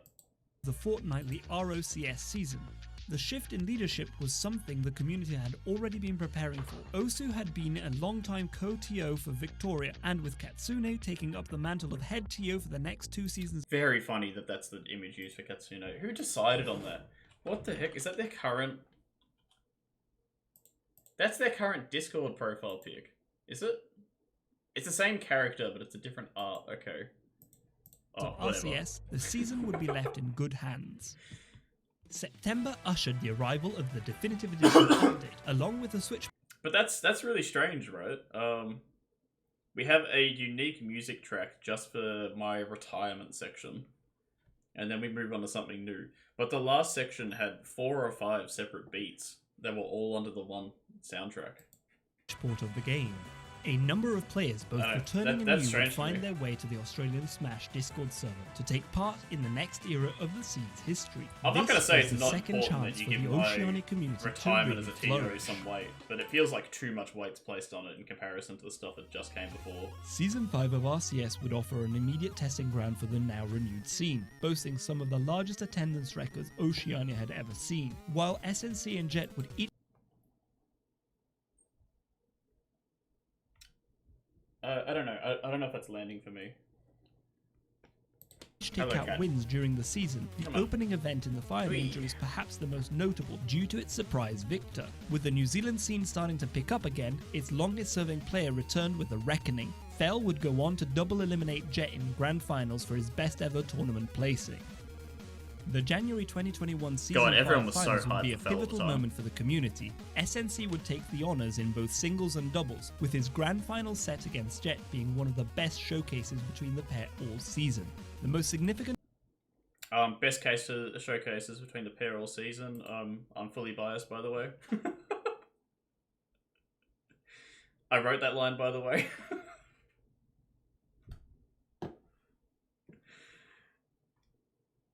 I don't know. It was written differently in the information dump, and that's how it was adapted into the script.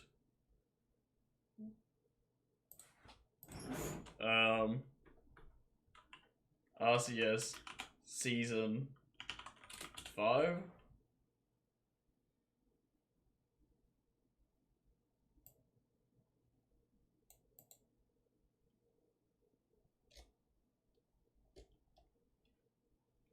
Yeah, in my original info dump, I don't even make a mention of it.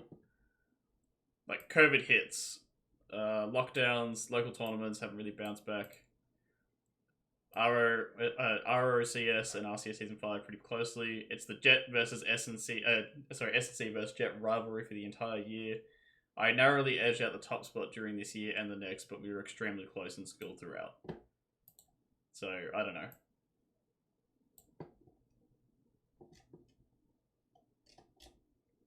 That's kind of how I phrased it at the point. SNC would take the honours in both singles and doubles, with his grand final set against Jet being one of the best showcases between the pair all season. The most significant development, however, was the Arcadian bracket added to the event. Under the leadership of Katsune, this would be the points first show a different amateur-style story. event that the region had seen in more than a What do you mean, sorry? The points for the season, or because the PR shows a different story?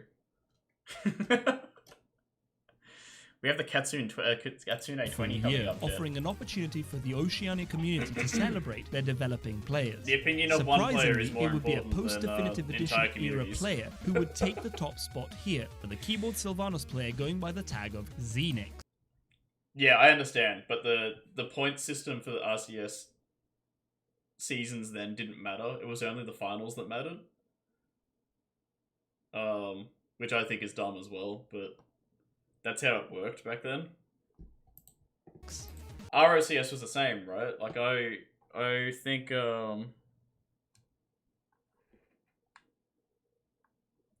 had a better record in the monthlies, but I lost the finals to you in the online series, the series before. So it's like it's opposite stories both seasons. The Arcadian was Oh yeah, kind of funny by the way. The only record that we have of the Arcadian tournament is Random 7 Flame recording footage with hitboxes on to get VOD review done. So we have some of the amateurs side event that we hosted for this RCS finals, which was a great idea by the way. I like that this is a thing.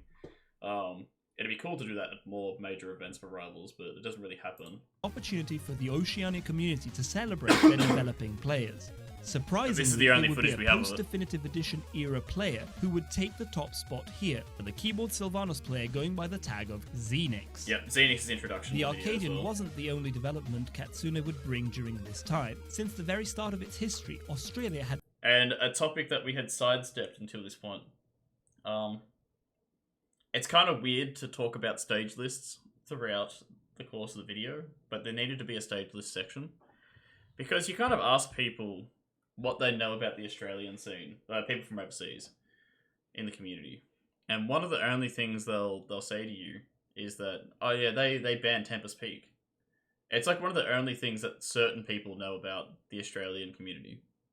So there had to be mention of stage lists in a video like this because it's the kind of thing that people expect to be spoken about. So this is that section where we just went, all right, we have to talk about stage lists at some point. Let's just put it in there. And this isn't even the oldest stage list that I found. I found a full thread. Stage list.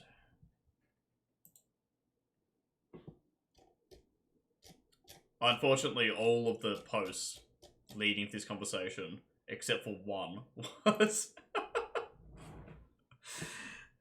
was deleted or is unable to be viewed now. But yeah, Forest Floor being banned. I mean, there's other stuff here as well.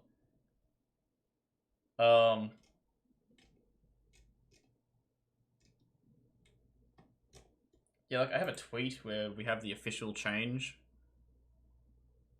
So this is, yeah, 29th of May, 2021. Yeah, Forest Floor was absolutely played on fucked on competitive release. stage lists, And we were the unlike only any region in other the world that banned it because of how absurd it was. in the world. The pandemic And what's really funny is, this is another case where I cited my sources to Doka, and I was like, yeah, we banned Forest Floor, and there's a very good reason we banned it. And I sent him this set. It's really hard to find this set now, by the way, because it's all in playlists, as like videos you can't search. You have to actually go to the YouTube channel and then find it directly. Oh my gosh, this isn't a legal stage, I'm pretty sure. Not in this deal. Yeah, not This is legal. Not in crack vs. crack singles. No. And in a If this is gonna be a time Game to 5 set, take 30. Dunk counterpicks MSB to this stage. Alright, so we're gonna play a quick. I'm skipping ahead. Hyped over crack, ditto. 5.5 minutes. We're on last stock here. But it is just like platform camping and running to the other side of the stage, and the side blast zones were so dumb. Little pop off at the end. And the stage immediately got changed after this tournament because of how bad it was. And we were the only region in the world that saw it on release and went, yep, no, I'm getting rid of that. forced transition to predominantly online play in 2020 moved the community to change. But yeah, it's like a half second that you see this stage list there. And I'm not sure if anyone is even going to understand why Forest Floor is banned, because they won't remember what the stage was like. Online play in 2020 moved the community to change the starter stages in 2021 for the last time. The Australian stage list was... Yeah, we had Tempest unbanned when we banned Forest Floor, because we decided there was a worse stage that needed to be banned instead. Made to match the in-game starters and counterparts with one notable exception, Tempest Peak.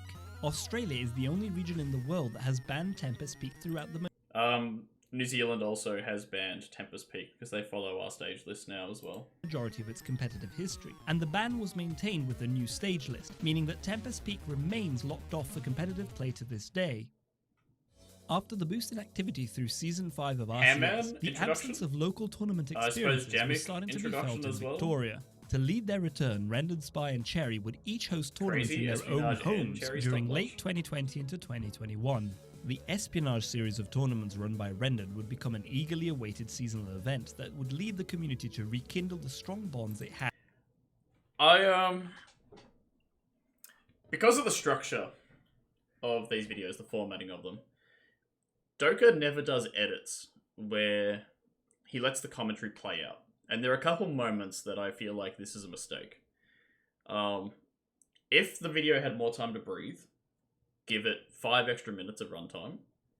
I think it would have been really cool to hear some of the commentary moments for this. So if I were to find it, Espionage. I can't find it very easily. Hold on.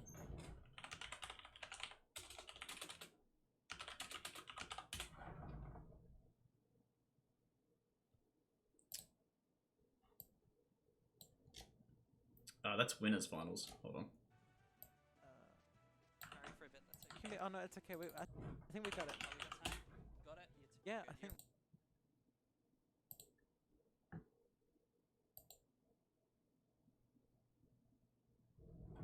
Like, it would have been cool to show, God.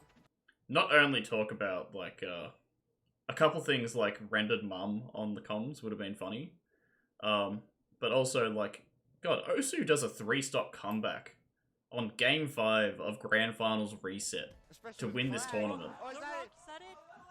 And look how fucking close this is. He's gone on stage. I think.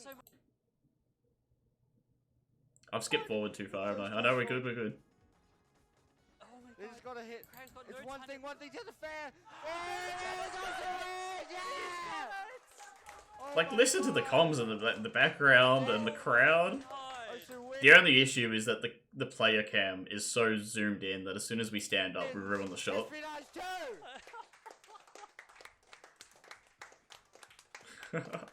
Oh my. Oh.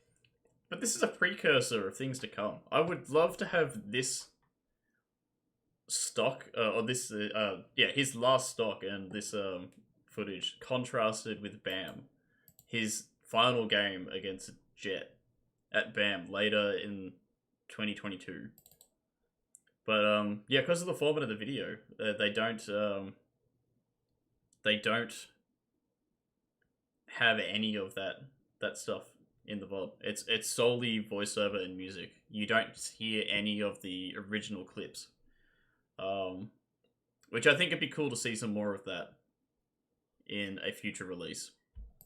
Had in previous years. Players were That's my little improving tangent. quickly thanks to the new events on offer, and thus a new unofficial power ranking would be released in early true, 2021, Todizzle? the Katsune 20, documenting the top 20 players in the Todizzle was crazy. So was Hammerhead.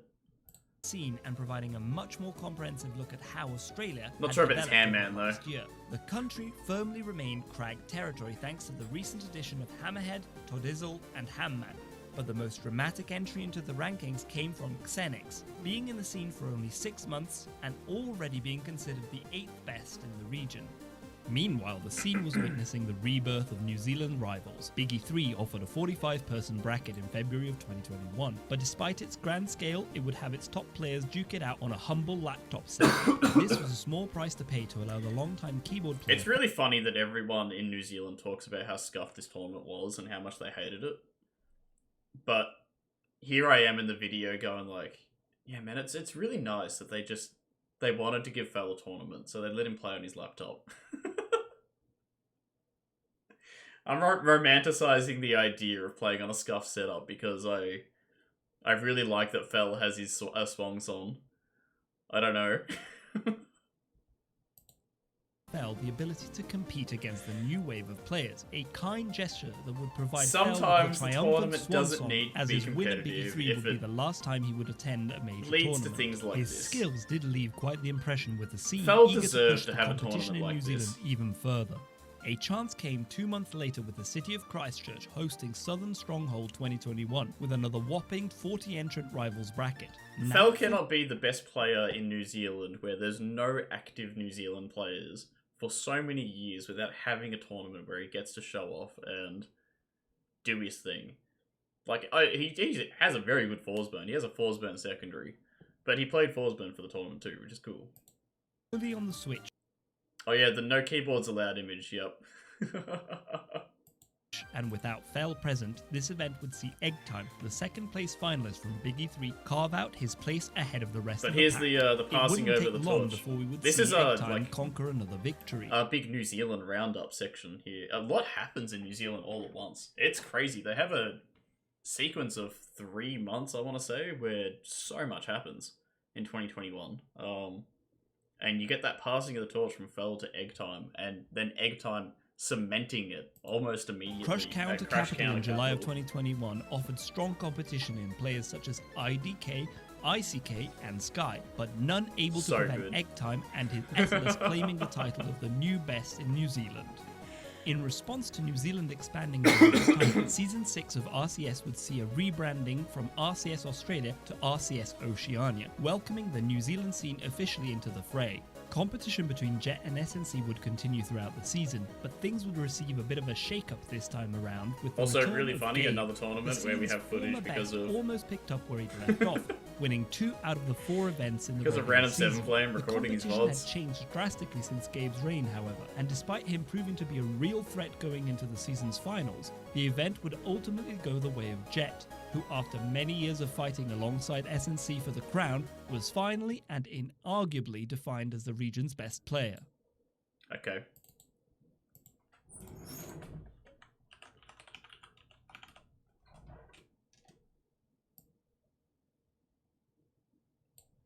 This is the script before Darkbot made any changes.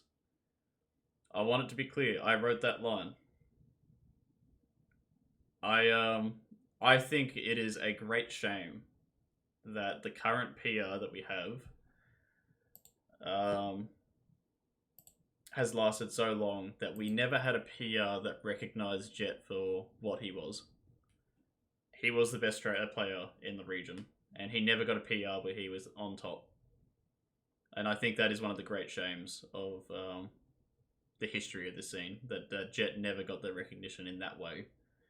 Because he never got to go to a Genesis, which he earned the right to in RCS. And if things weren't the way they were in the world, he absolutely would have seen an opportunity in the US. But that season, he was on top. There's no arguing it. And the fact that we never got a PR with Jet number 1, I think is a disservice to his legacy, which is why I put so much weight on that moment in the script. That's my 2 cents anyways. Alongside Season 6 of RCS, there was another competitive league which had captured the attention of the Oceania scene. After the I'm glad to hear it, Jet. We actually don't see the last PR, and I think that's part of the reason that I didn't put it in the script. Is because it felt wrong to me to show that as the last PR.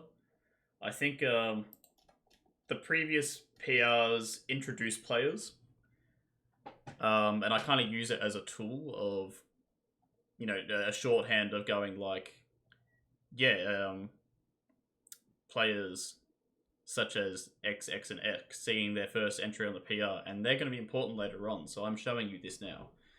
I don't do that with the last one, because part of that is some players who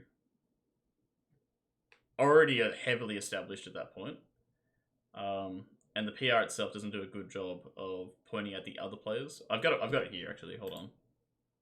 I think the only reason to show the PR would be to show Xenix in recognition in top 5 alongside everyone else and Catherine. But in that edit of the script, Katsune's role as a player was already cut down, and it kind of felt weird to do something with it at that point. I don't know. I don't feel like missing out on showing this PR is such a big deal.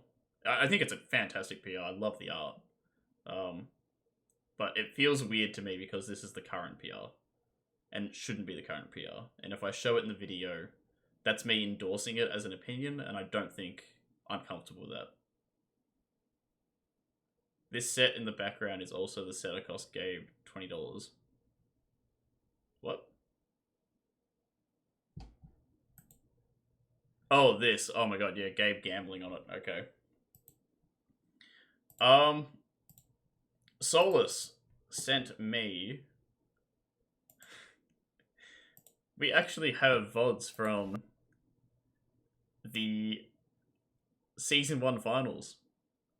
We got Barney, Maple player. And I didn't know about this, but apparently Doka found it and didn't say anything to me. And the reason he didn't say anything to me is because the edit is so scuffed that he didn't want to show it. Drop from Halo to take someone's stock. Because the slow zoom and the camera movements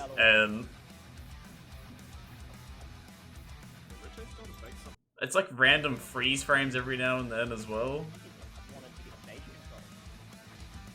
Oh, it's so close.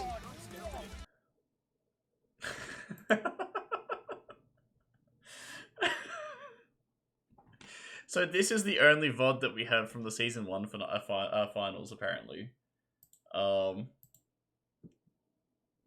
it's probably the worst montage I've seen for the game. So there you go. Not gonna lie, I did find it, but I really just like the camera movement in the video. Oh, also, I'm going to... Okay. Couldn't have done it without you, Darkboard or Rendered. Maybe without Rendered.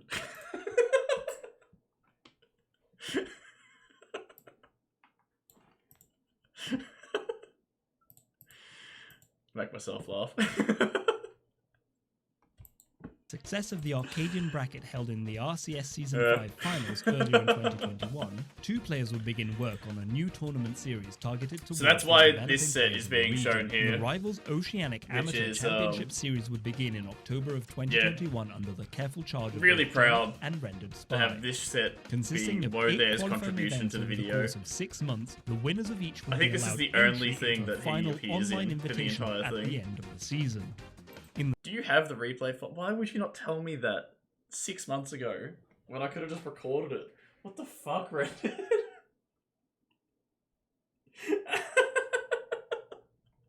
The lead up to the season's final event, Rendered Spy would arrange for interviews with each of the finalists, allowing the community to learn more about each of the players. Do we not have and BAM their 13 VODs? Oh my god. Jesus. backgrounds. Whilst Cherry was the initial favourite to take the win following his improvements in the Victorian scene, a Crag player from New South Wales by the tag of Red Chains would end up victorious in dominant We must fashion. have BAM 13 The VODs, because first BAM and 13 VODs season are would in be this a video. roaring success, all but guaranteeing a return later in the year. Following Crush Counter Capital, another of New Zealand's players had also taken their first steps towards becoming a notable TO. Through collaborations with the Rivals of Asia Discord server, Lichgo, and a small team would host a number of cross-regional brackets. Yeah, I online, uploaded it. I strengthening uploaded the it relationship raw. between the two communities. Just the streams, they're up This on was made possible channel. through the release of rollback netcode to the game in early 2022, which also saw the release of 4 brand new characters that originated from the Steam Community Workshop. Alright, Whilst we're in the final 10 Oceania minutes, has guys. many notable players representing the Workshop pack currently, the most notable to make the swap in the early days was Victoria's own Osu, who had been a Maple player almost exclusively since 2016, but will go on to try his hand at Solopom for the future events. I feel like this is big info dump with the music as well. Like this is a lot happening all at once. Probably would have been nice to see some Osu Pom footage there, but it may like ruin part of the reveal of BAM stuff. 2022 would I also don't know. see the return of major events in Australia for the first time since the beginning of the COVID pandemic, with BAM making a comeback after a 3-year-long hiatus. With Katsune moving away from the Rivals community to focus on other interests, Rendered Spy would be the one to step up and take the head TO mantle along with the responsibility of hosting this event. Many of Australia's top players were in attendance for BAM, but notably absent was the recently returned Gabe. Following his PhD, the now Dr. Gabe was able to I had a find good an laugh at this, employment though, opportunity in America, which would see him leaving Australia in the mid-2022. And it's funny, we're seeing the same shot from earlier of Gabe and I flying to Australia, so it's the inverse of that. Since been seen at a number of major is cool. events in It's NA, cool to use something representing the Australian similar. scene where he can. In the lead up to BAM, SNC had chosen... But god, these edits are so quick and there's so much info happening with the music. I don't know, it's just like, it's a lot. I'm starting to lose my voice a little bit here. I mentioned at the start of the stream, but I'm recovering from the flu. I think it was the flu. It was something. chosen to focus his efforts on updating and maintaining the community's frame data resources rather than competing, leaving Jet as the firm favourite to win. However, But this is the part of the having been video so I was long watching the since first everyone time had where I attended did like any a major double take, because offline it's just like events, there's the so much outcome happening was all at far once. from assured. Despite this, SNC being not Because we skipped straight into the tournament as well, and the music's still going.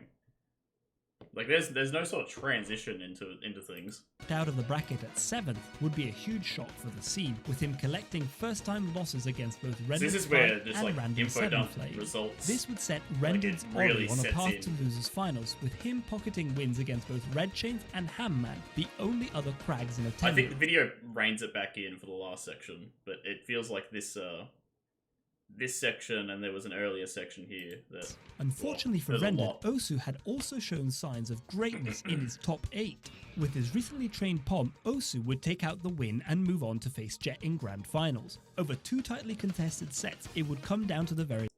For anyone who hasn't seen this set in a while, go back and watch Game 5. Doka has done a bit of an edit here, where he's like... This is all Game 5 footage, where he's showing some like close calls. You would not believe how tight that game was. Like every interaction looked like it could have been the end of the game, and it just narrowly wasn't. Very last hit. Incredibly, Osu would earn not only the title of the BAM 12 champion, but would also be the first Like, person it is in the world to win a major Rivals one of the most tournament with insane Pom. sets to watch. But the fact that it ends Jet's at 75% of when the he BAM gets 12 hit champion, with this up but tilt. would also But there's a huge chunk of gameplay in this stock where it was all be the back and first forth. person in the world to win a major Rivals tournament with Like, yes, he DI'd the wrong way, and he died for it. But, holy shit. Pom.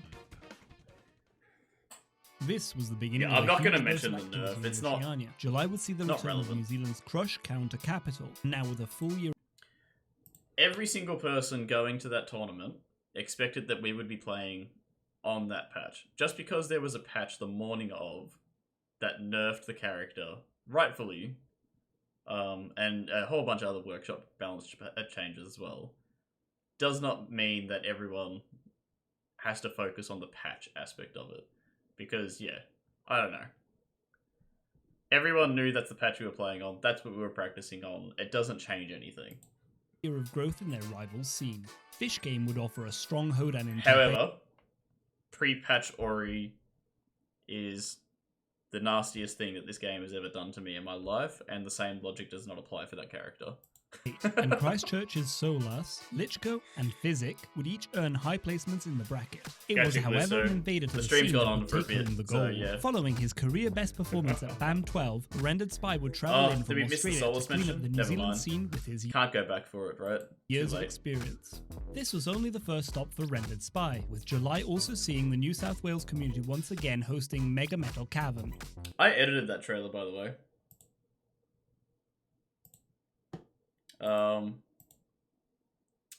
We were supposed to have the Mega Metal Cavern 3 trailer shown at, I think, Phantom, or there was another big New South Wales major on, like, 2 weeks before. And they just forgot to show it. They just forgot to show it on stream. Yeah, I don't know if I have the photo. Solus. I have it on my phone for sure. I'll flash it to the camera really quickly. Rushdown Revolt was really sick. I think that was a sick tournament. So this is 2022 in July. That's really helpful having the date there, so I know when to scroll to my phone.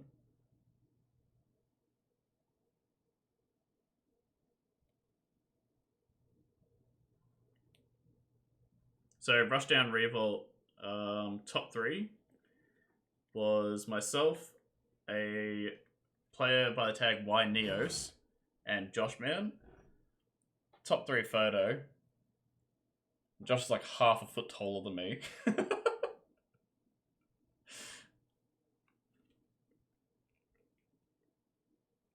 But that was a super fun tournament. It's probably I really liked playing Rushdown Revolt at local events, and I think it is a shame that the game wasn't popular at the time, but I now really don't like Rushdown Revolt 1.0 onwards. I think the game, it changed a lot, yeah. The Victorian scene would have a huge turnout for this event, with Jet here for another shot at glory, as well as many of the state's rising stars attending their first ever interstate event, as well as SNC there to run the show for one final time. Hamman would have his breakout performance with his Crag defeating the likes of Glace. It's weird kind of having that be the Hamman introduction. I don't know if we sort of talked about Hamman before this. And you're right, maybe a bit of an oversight. Red Chains, Conga Heli, and Rendered Spy, to ultimately find his way into Grand Finals from loser's side. Even so, this was Jet's tournament to win, and after so many years of being in contention for the best in the country, he would finally earn his first and only win at an offline major.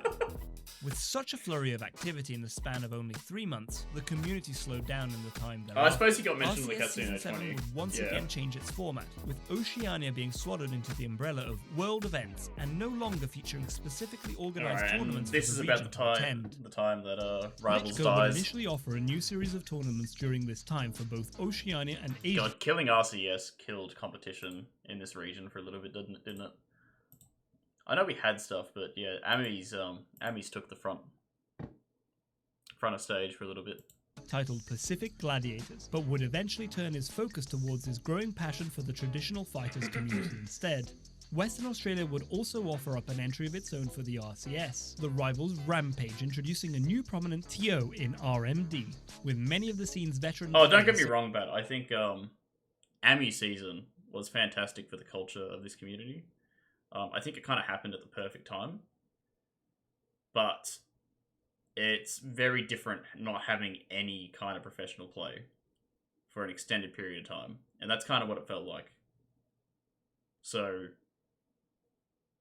I like that the Amage season raised up the current crop, and I think it did a very effective job at doing that. But that is the reason that a lot of the players who were really active right before Ami started kind of stopped playing around the same time, because no pro play tournaments were happening. Locals were dead. We already had our majors for the year, and the next expected major was not going to be until June the following year. So that is about, and because Mega Metal Cup was in July as well. It was earlier than normal, so it's almost 11 months, I think, in total. Because BAM was in June in that year, wasn't it? Or was it still May? It's 11 months of just no competitive play for your Pro League players. Outside of Rune Hunters, which I think was a one-off event.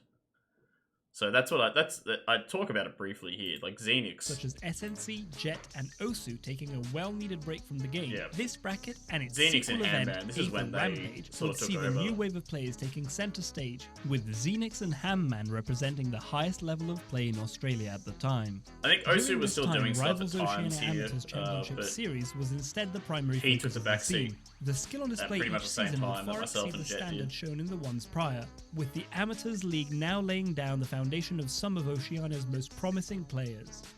October 2022 would see a Shovel Knight main in the spotlight, with Yeah. Bat winning the Amateurs Season 2 invitation I mean, over I one was of the technically region's in and most out as technical well. players, I still attended McLaren stuff by every the now and tag then. of Superdot. Each player had been progressively improving since starting in 2021, and are now actively competing for some of the top spots in Australia.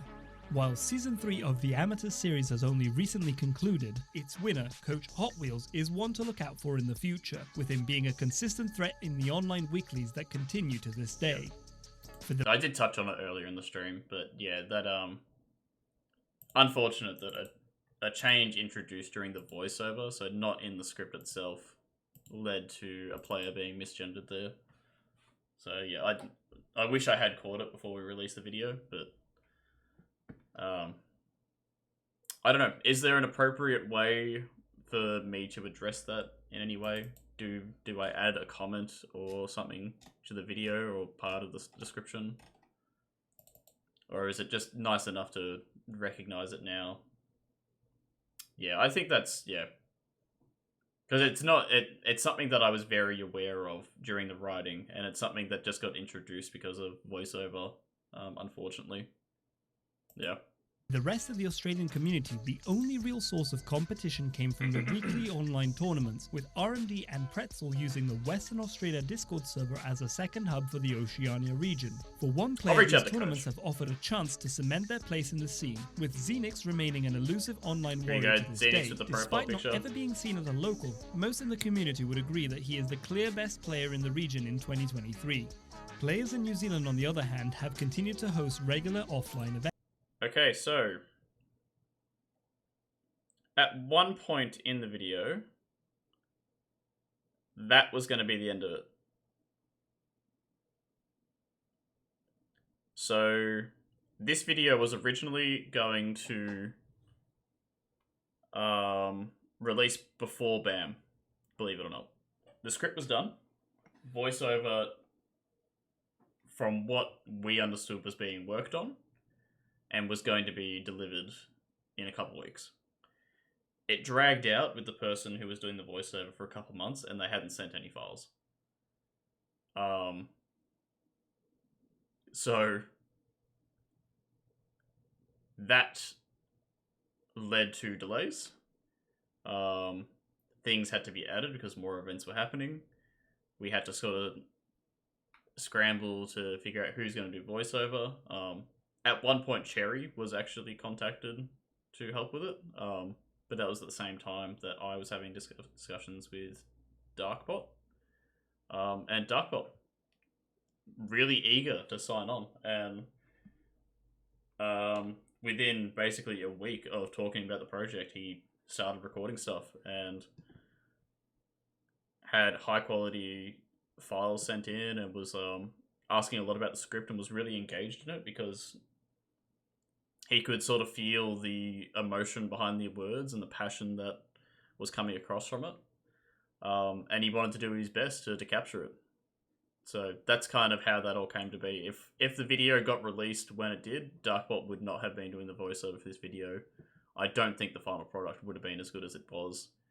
That being said, there were further delays down the line too. Events like the recent major held in Wellington under the name Second Wind. Second Wind Time would once again take a first late place edition. Here, although Second Wind actually happens after BAM, but narratively, I put it before BAM in the edit because BAM was then also going to be the end of the video. Up until the Orca finals happened in the past month. Is it early November that it happened, or was that October? Up until Orca finals happened, BAM was the end of the video, and I had this big narrative build up to have this narrative through line of AMI season, building up all the players. You got veteran players such as SNC and Pretzel showing up and still having an impact in events, and you've got the new wave of players like Handman on top.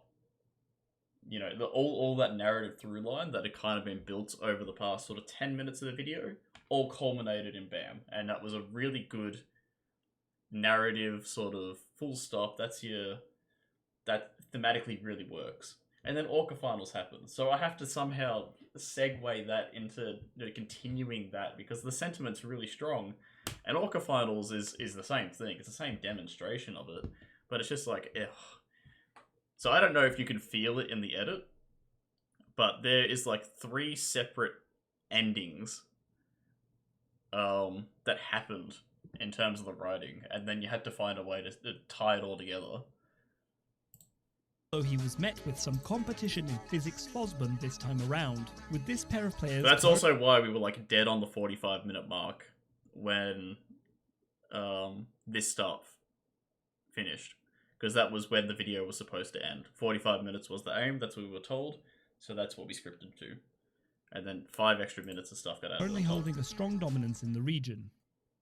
There was one more major tournament that would capture the community during this time that needs to be highlighted, and that is BAM 13. But even at this point, with Doka doing the editing, he knew that the script had been extended, but I still feel like in the edit you can feel that BAM is the end here. I don't know. Held in early June of 2023, this was Maybe the that's just me. culmination of every era of Australian Rivals Especially with history how this is coming edited. together Like the for one tile huge effect here, I event. think this is great. Rendered Spy would return to TO, their second band, and SNC and Pretzel would be in attendance to represent the old school players. Pretzel would even net himself a strong third place finish thanks to an Like I earlier feel like this upset is against pulling me Conga in a way but it that would some be of the the other more stuff recent hasn't. crop of players who would stand out at this event. The top two placing players from Season 2 of Ami's League, Bat and Superdot, would each have some of their best ever tournament performances, with Bat managing an impressive storm through the entire top 8 losers side. Why focus on your run?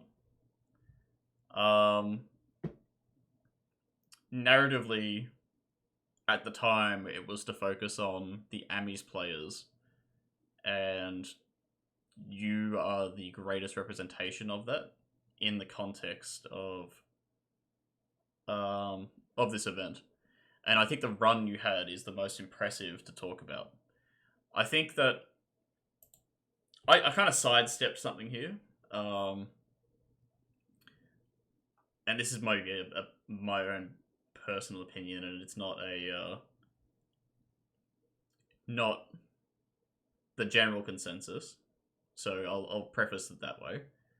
I think the seeding created issues with how this bracket ended up.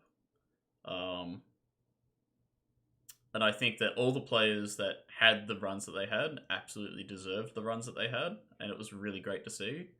But I think that you tweak the numbers very slightly, and I think the bracket evens out in a way that more people would expect it to. But TOing is a very hard job, especially when we hadn't had competitive events for a long time, and doubly so because a lot of people are picking up the game again after a long time. How do you seed a player that hasn't played competitively properly for a number of years now? Like, it's impossible to sort of tell. So it's kind of, I didn't want that perspective to bleed into the video in any way, and I would rather focus on the positives. And the biggest positive in my mind is Bat's run. Bat's run is insane. Regardless of seeding, regardless of anything like that, Bat is still beating some of the best players in the country at this time. And even into grand finals, taking it to here, the Bat line would against find himself Hamman. against more experienced hands, with Hamman's Crag. So I let Hamman be the experienced anchor of like, yeah, Hamman is a good player, and that's why he's in grand finals. And I'm not even letting the script question it in any way. I'm just sort of being like, yep, Hamman's in grand finals. So I'll let it ride that way. But Bat's ride to get there is the part that I wanted to focus on. So I don't know if that feels weird to anyone, but I think that it feels exciting to me, and it feels a more proper representation of what that tournament is. Would find himself against more experienced hands, with Hamman's Crag making its second appearance in the final set of the major. The stress of the set was evident in both players throughout, with a bracket. I originally wanted a clip of Bat and Hamman just rolling across the stage like 4 times each to be shown here during like the stress of the moment. But Doka sadly didn't want to put it in the edit. Reset, raising the stakes dramatically after Game 4. After 6 straight set wins in the loser's side of bracket, Bat could no longer hold his nerves. What are you doing and forward Hamman strong would and neutral narrowly there, take man? the win and claim the title of Battle Champion for Victoria once more. The You can't run around and then charge forward strong. of this event were felt throughout the rest of 2023, with Rendered Spy offering a new battleground for high-level play with the So yeah, there is our ending point, right? of this event were bracket. Bat could no longer hold his nerves. You even have and the Hamman would celebratory narrowly music and take the win everything, and like claim it the really title of Battle works. Champion for Victoria once more. So if I were to skip, Being written, the Oceania Sea, preparing for what may come next. This is where the community stands today. like that segues to the ending perfectly, right? So you can tell that BAM is where the script was leading to at that point. And then Orca happened. It's like, well, I had a line written that like you know, Rendered Spy is currently you know, running a professional league in Orca, and a lot of old names are starting to pop up again, and it's really exciting to see what's going to happen next. So Orca finals happened, and we were in the process of voiceover, and I had to send a message in the chat and going like, well, look, what we've written for the voiceover is not going to be current when we release, so what are we going to do? And we whipped something up, and that's led to an extra minute of focusing on things here. The ripples of this event. It did introduce a good opportunity to do some callbacks to some things, which I'm kind of happy with what we added, but you can tell that that was the ending at one point. So the Orca stuff that comes in here were felt throughout the rest of 2023, with Rendered Spy offering a new battleground for high-level play with the Online Rivals Championship in ANZ, otherwise known as Orca. It shared the same format as the Roax Amateur League, with 8 qualifier tournaments leading into a season final scheduled for early November. Wanted to get some Waki gameplay in here. I feel like Waki not making the finals was really harsh. I don't know. I feel personally responsible because I'm the one who stopped him from winning a qualifier, but... An event to win for players who wish to cement their ranking within the scene. The Orca Finals saw a diverse representation with players from the Roax Amateur League, a returning veteran in SNC, and 3 of New Zealand's strongest players from Christchurch. Xenix... But like, I'm trying to tie it together in the same way that I just did with BAM, but it doesn't work as well. It just seems weird to be like, yeah, all these players, you know, coming up from amateurs and things like that. S and C, because I'm the only vets, you can't say, like, veterans of the scene or whatever. And then you just go, and 3 random New Zealand players. Just like an assortment of New Zealand players. It doesn't narratively tie together in the same way, but I try to pretend it does. And I don't know if I've fooled anyone. Everyone's expectations by conquering the top spot in the league, showing how Orca was yet another opportunity to prove his dominance over the recent years. What came as a shocking surprise was to see how strongly Australia had remained firm crag territory. Look, I'm not going to talk about the seeding here. Look, Bat, you got shafted by it. But hey, I think a potential Orca Season 2 would be run very differently, right? But yeah, this is the nice little touch, is that I get to make a callback to the crag territory line. Amman, SNC and Red Chains in the remainder of the top 4. With Orca concluded and after 2 years of running multiple events, Rendered Spy would announce a deserved hiatus from his TO duties. The scene too is readying itself for a short break after a heated year, preparing for what may come next. It's a weird cut to black there. I feel like it was my suggestion to add the Rivals 2 footage here and have it be like a looking into the future kind of thing. I like the idea of doing something like that. But the Rivals 2 footage, it needs to hang for like 1 or 2 beats longer for it to really impactfully. This is where the community stands today. With its 8 years of history still being written, the Oceania scene is one which will certainly survive the test of time. But the timeline to close out, I as a get good to talk to you as myself, closing. mainly because I want to encourage anyone on the fence about trying the game to hop on and give it a go. As you've hopefully seen from this video, the Rivals community has plenty of exciting competition, along with an eclectic range of players all on their unique journeys to conquering top spots. But beyond that, it is a wonderfully welcoming and empowering group of individuals from all walks of life who just want to have fun together. If I had any advice to give anyone thinking of joining Rivals, it would be to not worry about the skill gap between yourself and the community when you start. Many of the experienced players I've encountered along the way have been eager to help new players skill up and join the fray. What's more, competing isn't the only side to the game and scene. There are plenty of fun modes and events, as well as opportunities to chill out with members of the community and find the spot that fits you. We've reached the end of our time together. I hope you've enjoyed this video. If you have, go ahead, click the like button, consider subscribing and toggle the bell so you won't miss any news. Okay. And that is us done. I am heavily considering it. What time is Rivals running? That'll change my answer whether I can come. Because I am going to be... I need to be out in the city in the evening. And I kind of need to come home or something similar to get changed. Catch Warriors Cross Up, Victoria. This is from Couch Warriors Cross Up. I'm not sure what year, mind you, but I think there's something posted in the Rivals channel.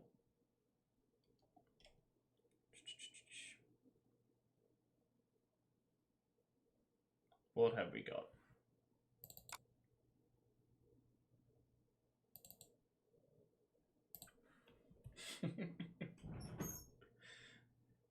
I don't know, the random amount of like top 3 photos that I found and things like that.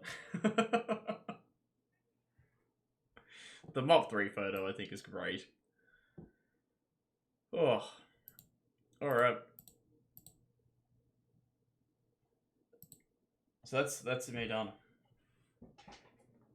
That is yeah, culmination of almost 9 months of work to get to that finished product.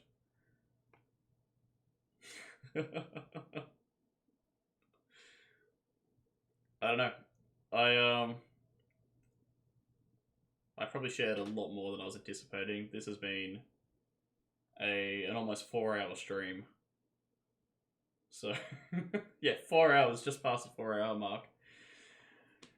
So yeah, a long time to cover less than an hour for the video. So I hope that people enjoyed. If you have any questions, now's your last opportunity to ask them before I go into a coma. Yeah, I'll upload the full VOD to YouTube.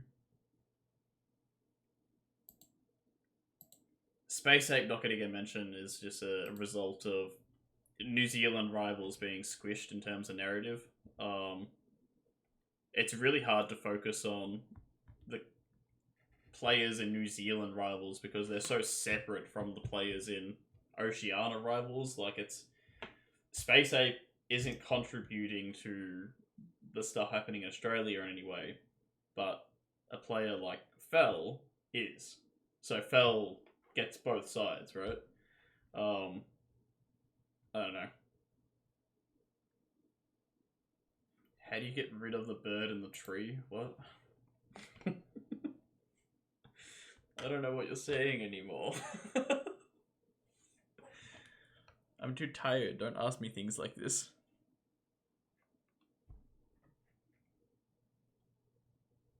Oh my god, I found out how to do that. He gets in a fight or something. So you're on the other side of the map and then you can hear him having a fight and then he ends up being next to a checkpoint so that you know that he's gone. So yeah, we found a way.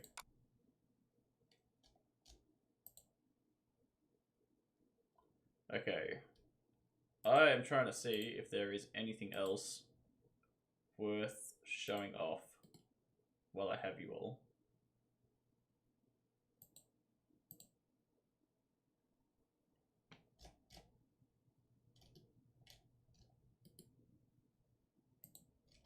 Oh, look, here's a good place to end it on. The video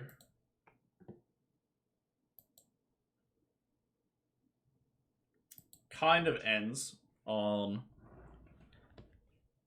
a note of the rendered spy is taking his leave as TO. Rendered is having a well-deserved break. It's unclear whether Rendered wants to come back and do some stuff, but it sounds like that, you know, maybe there's that seed still left there of him wanting to come back and do some more. But if he doesn't, I think that now would be the best time possible for me to share my thoughts directly as I had written them to Doka on rendered by moving over to the head TO mantle. So here is what I wrote to Doka in April of this year.